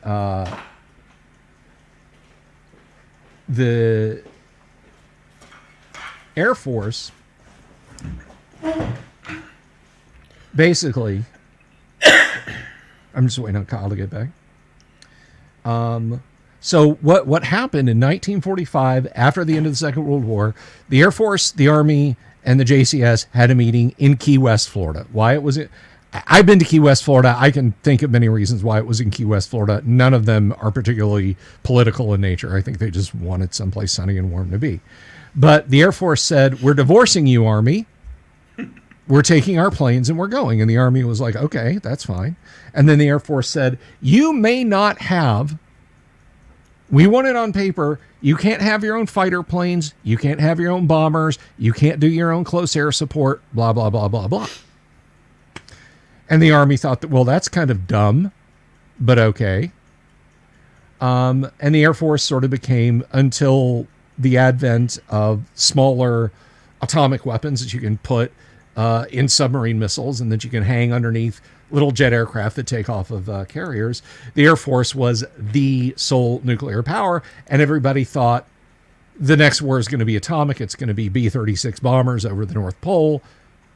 So the Air Force was happier than a pig in shit.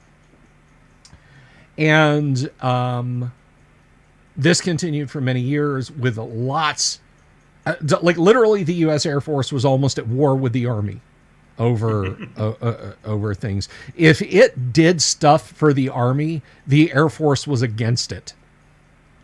But in the 1980s, or starting in the 1960s, they said, maybe the next war is not just going to be all nukes. Maybe it's going to be conventional, at least for a while. We got to be able to defend ourselves on the ground. And the Air Force freaked out and said, no. You don't need surface-to-air missiles. You don't need AA guns. We're up here. You'll be fine. Go do Army shit, fight tanks, throw artillery shells. You're fine. And this meant that the Army lagged behind the Russians, the Soviets, in surface-to-air protection for an incredibly long time. Enter the mid-1980s, a Canadian defense firm comes up with an incredible weapon called the ADATS. It was a laser beam riding with radar backup missile, and ADATS stands for anti-tank air defense.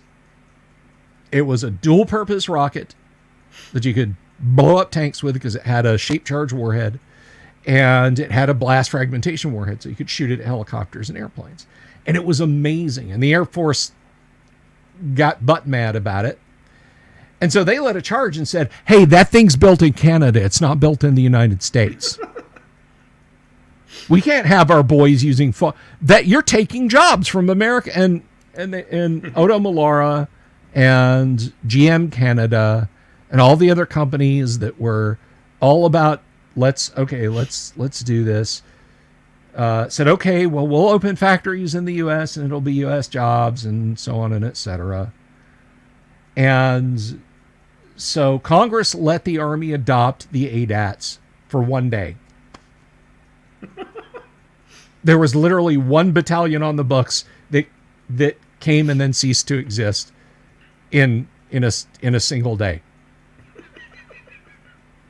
So the best high speed, this thing could fire on the move. Like you could have it rolling along with the tanks and it could just, oh, there's a helicopter. Oh, there's a bomber. Without having to slow down. And I mean, that's, politics, man. Politics. But anyway. And then the Army set up yours, Air Force. We're going to make a nuclear bazooka. Nuclear recoilless rifle. It was a recoilless rifle. It was not a bazooka. Something about giving the nuclear authority to a staff sergeant on the battlefields of Europe was a bad idea. Look, the thing, you were not in the lethal blast radius of the thing when it fired. It fired it far enough away that, just dropped down on the ground. If they used it properly. If they used it trusting grunts. Exactly. So assuming they used it properly. Grunts are not even allowed to have toasters in their rooms. So yes, for very good reasons. For very good reasons. But yeah, I mean, You can either give nuclear authority to a sergeant or a corporal or, God forbid, a private, or you can tell them, this is the procedure. Call company. Company will call battalion. Battalion will call division. Division will call theater. Theater will call NATO. NATO will call the White House. And then by the time it comes back down, the decision to use it or not use it, the Russian tanks have probably crushed the guys who had it anyway. So anyway, answer this question. We've talked silly No, things. there aren't rules for air and sea warfare in conflict, Bravo. It just gets too complicated. And as well, that's not really what the game's about. The game's about like a small team of people. Your Mission Impossible, your A-Team, your Generation Kill guys, Strike Back, all those sorts of telly shows. There's just, or individuals, Jason Bourne or whatever. Your little team of people, or police shows even. Your little team of people who just want to go in, do the job, get out. That's why there wasn't vehicle stuff in the first one even, except just for like vehicles colliding with pedestrians and stuff. Because players are going to do that. They're going to run over people in their way. I don't think in our campaign we ever ran over anyone, but we did run. I did run something off the road once or twice. Yeah. But I mean, you could have done a ram raid.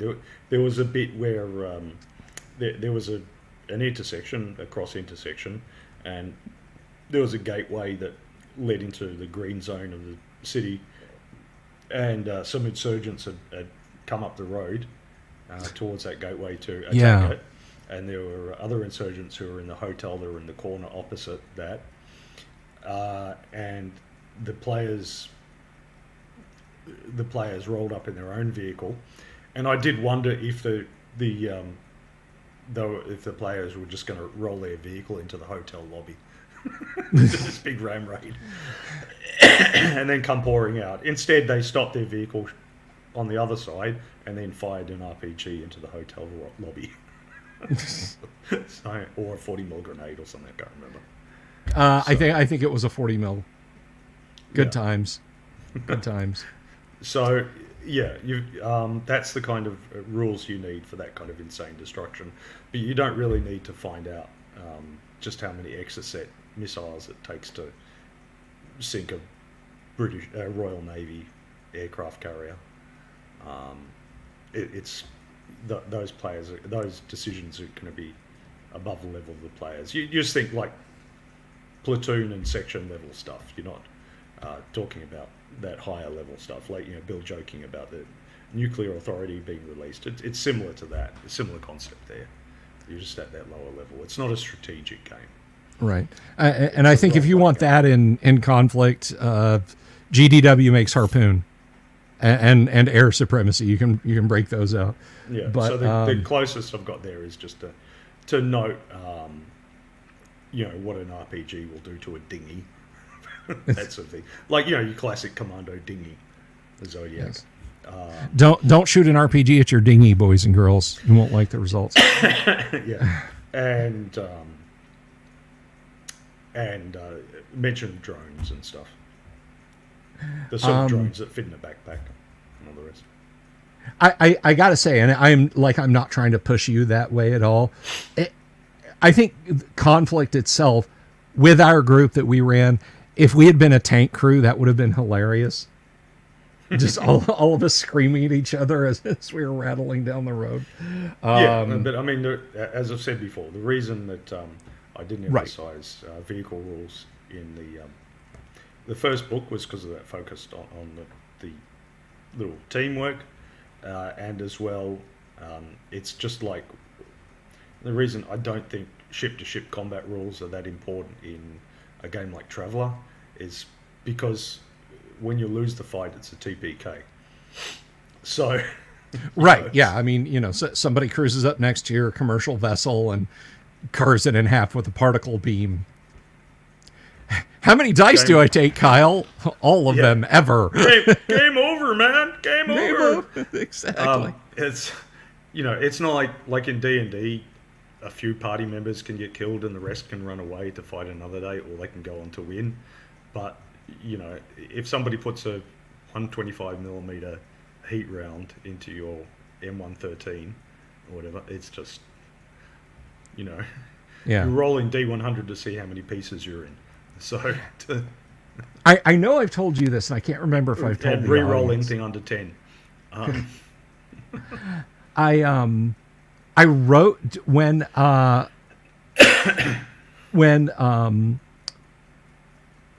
Artel Saurian introduced power armor to Cyberpunk. They were very clear. They stated it very clearly in the rule book. If you introduce this into your game and it breaks it, don't come crying to us. You guys asked for this. We got requests. It's Cyberpunk. We want power armor. Here's power armor. If you want to run, if you want to run a Cyberpunk game on that high end, and it included vehicle combat rules, and all the vehicle combat rules dealt with this much damage to a hull, that yada yada yada. And I wrote a letter, not an email. I wrote a physical letter to Artel Saurian, and I asked what would happen to, assuming a character was wearing like grasshopper body armor or something. It was very, very super duper heavy body armor. I think what like bomb disposal guys would wear doubled or something like that. But what if a character in presumably street level armor got shot by like a 20 mil, like an actual 20 millimeter, not the dinky 20 millimeter sniper rifle, which is actually like it fires sub caliber like 9 millimeter down a 20 millimeter. And they wrote me back that it wasn't like they died. They actually wrote me a letter back on how to calculate, and I lost the damn letter. Like literally just like a week later, I think the letter accidentally got thrown out. But I had an actual response back from somebody was kind enough to work it out for me. And now, as you know, with 30 years between me and there, I would just say, yeah, you go splat, dude. you just see the Vulcan minigun on the side of the aerial vehicle rotates towards you. It starts to spin, roll up another character. Jimmy says if you fight a hero system rulebook at a target, it might punch through a fair bit of armor. I'm not sure about that, but the other way, some time ago I saw a video on YouTube where somebody had fired a 9mm at a Hero 5th edition book, and the book stopped the round. So if you ever find yourself in a zombie apocalypse, you could just like tape it to your body, and it'll be your plate carrier. Oh yeah, to stop yeah. 9mm. I wouldn't bet on it for 7.62 or something, but pretty good for 9mm apparently. 22 Hornet, yeah, that'll stop that. But no, we were talking about hero system, and helpfully it says hero just to encourage exactly. It looks looks nice and heroic. It's got that big hexagon and the green lettering. That's going to look real good in a plate carrier, man. And they won't be able to avoid firing at you at that. Yeah, because they'll see that they just want to. It just draws their fire like a bullseye. There's a there's a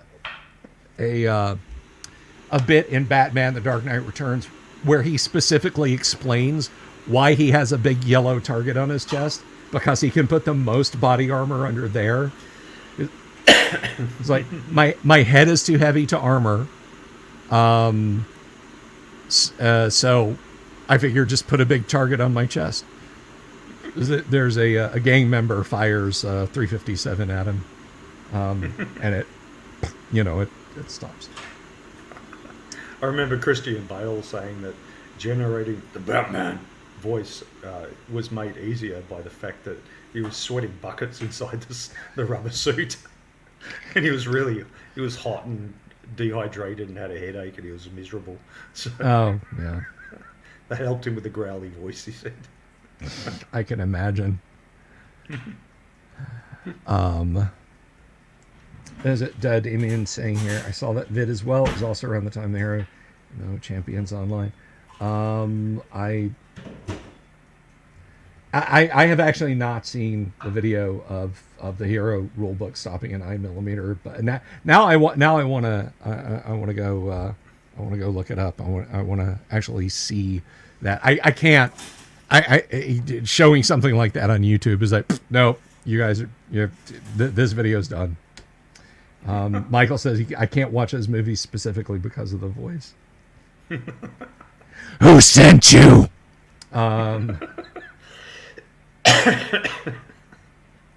I believe I've asked you this before, and you told me in conversation. But who were you saying Zach's favorite Batman was? Christian Bale is just. I thought you said Adam West was his favorite Batman. Well, I mean, when he was 6, Adam West was. Okay. Once he hit 12. I see. He's turning into an angsty teenager on you. No, it's not that. It's just it was age appropriate. Like when he was 6, I showed him Adam West Batman. I didn't think it was appropriate to show him the Joker. Yeah. The Joker talking about razor blades on his face and stuff. And I didn't think it was appropriate to show him that when he was 6. No. But once he hit 12, then different kids will be different. Certainly, I saw a lot of stuff that was not age appropriate for me when I was younger. And all right,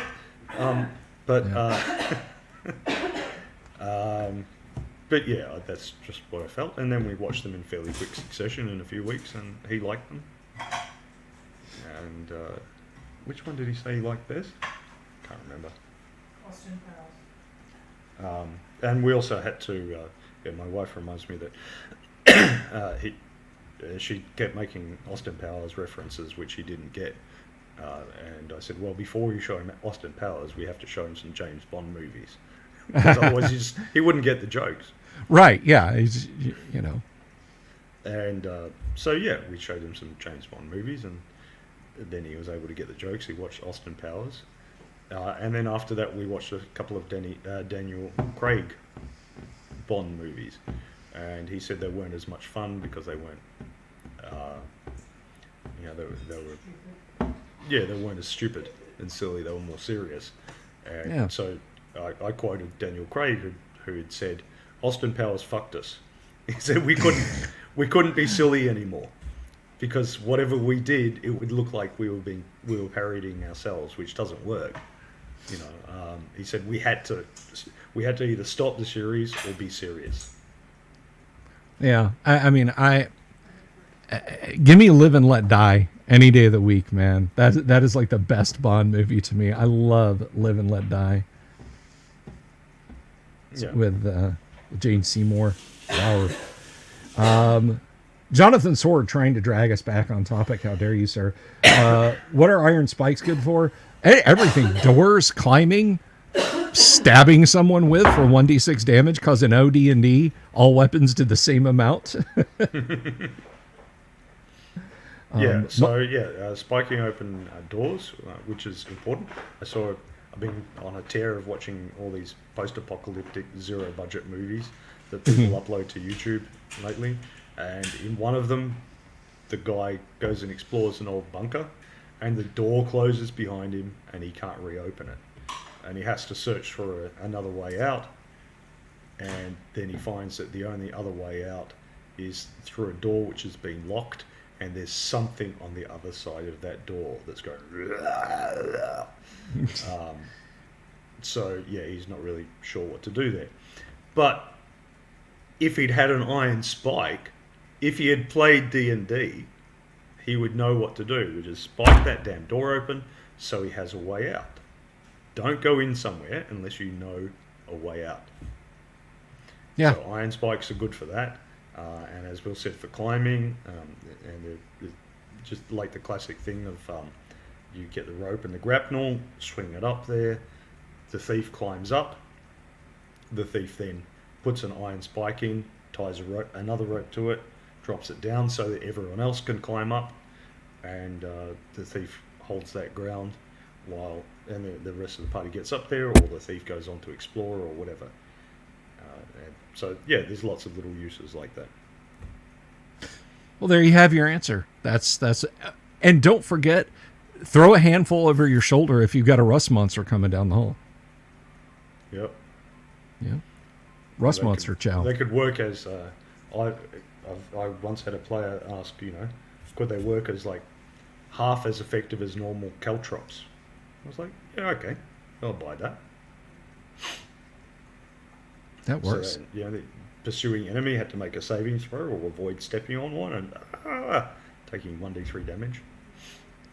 I think if you like had a burlap bag full of them, like 10 iron spikes in a burlap bag, and you needed an improvised weapon, you could absolutely brain that orc that stuck his head into the room you guys were trying to search. Prang. That sounds like a really gonzo role-playing game. Role-playing campaign where it's like you have your character, and what's he got? He's got a sackcloth tunic, a string belt, and a hemp sack with 10 iron spikes as his weapon. Congratulations. I think you just created a character for Morkborg.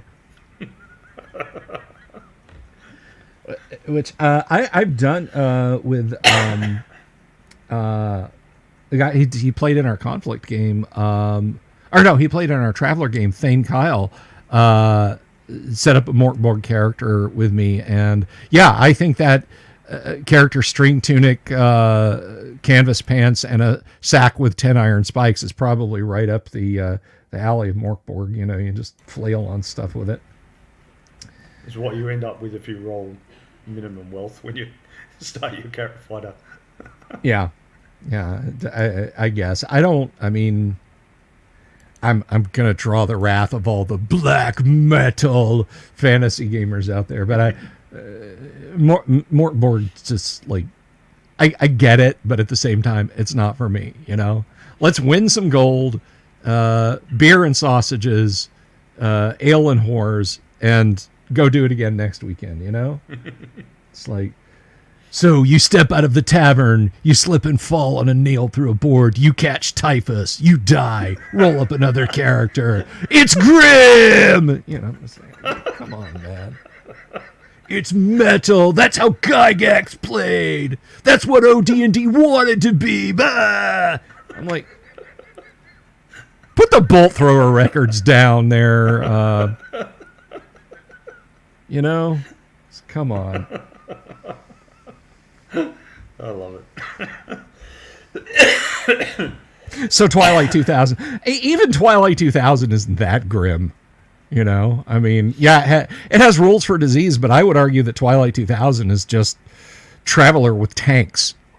And well, AD&D's got rules for disease, I think. I can't remember. Yeah. I was thinking of that.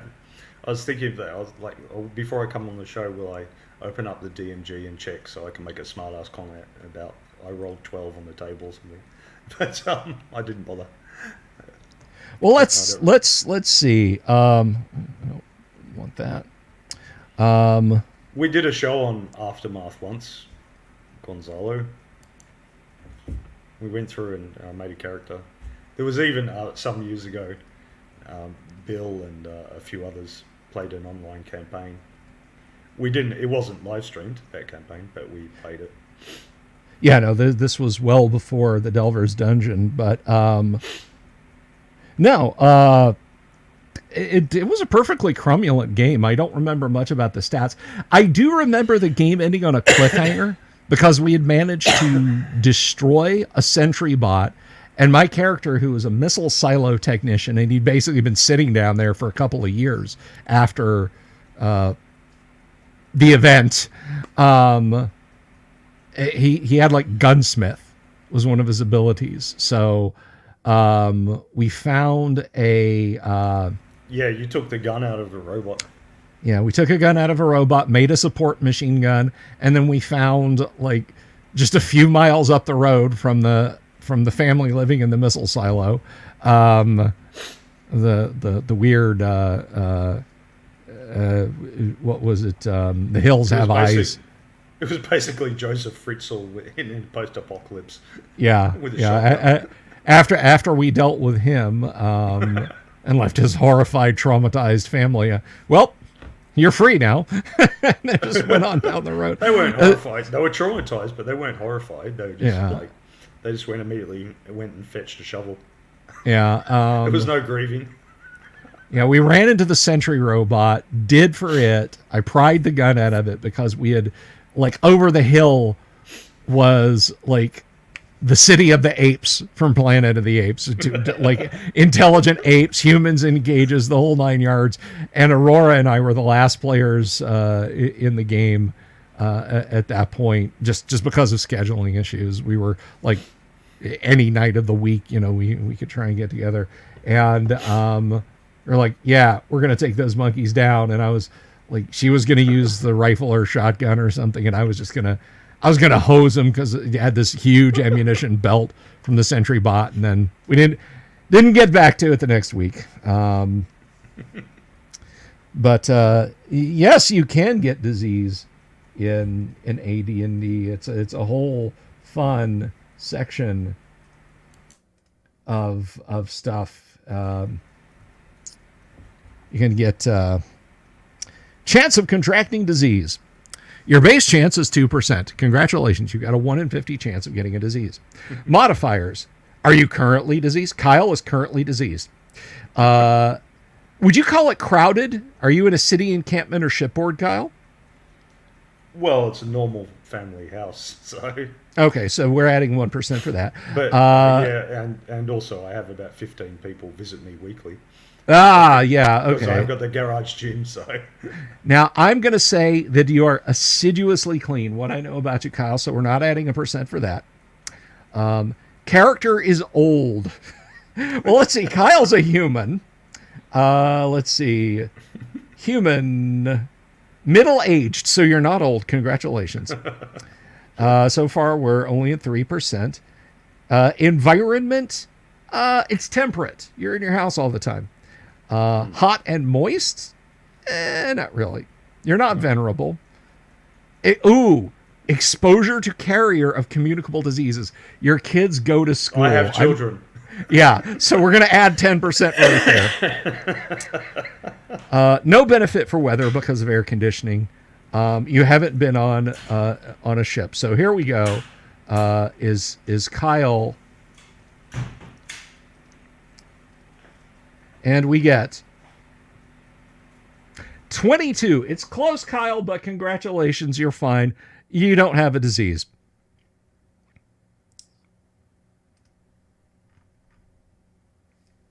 So there you go. As he has muted his mic because he's coughing his head off.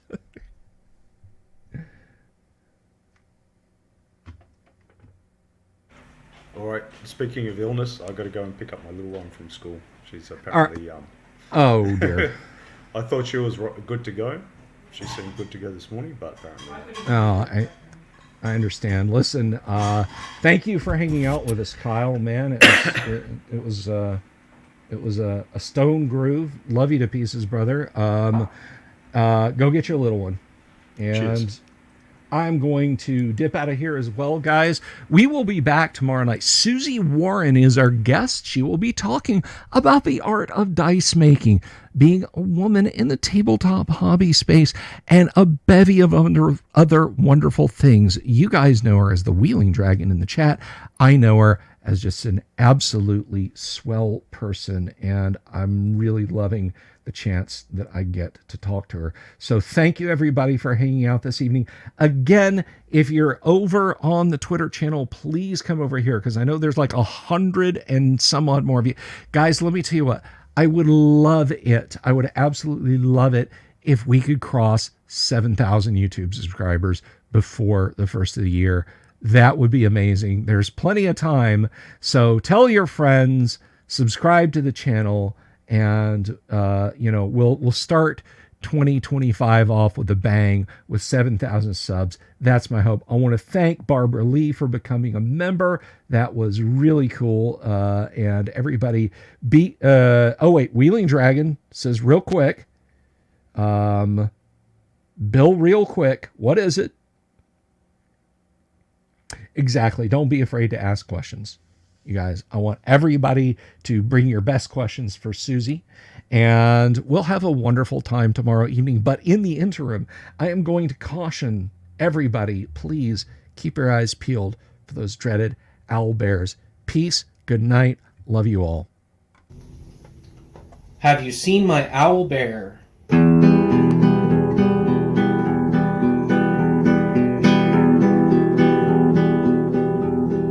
Here's to all the weirdos everywhere, in the woods and in the air. Have you seen my owl bear? Should I shave off all my hair? Bobs are all around, some live in tunnels underground. Some are fat, some are rich, some are sleeping in a ditch.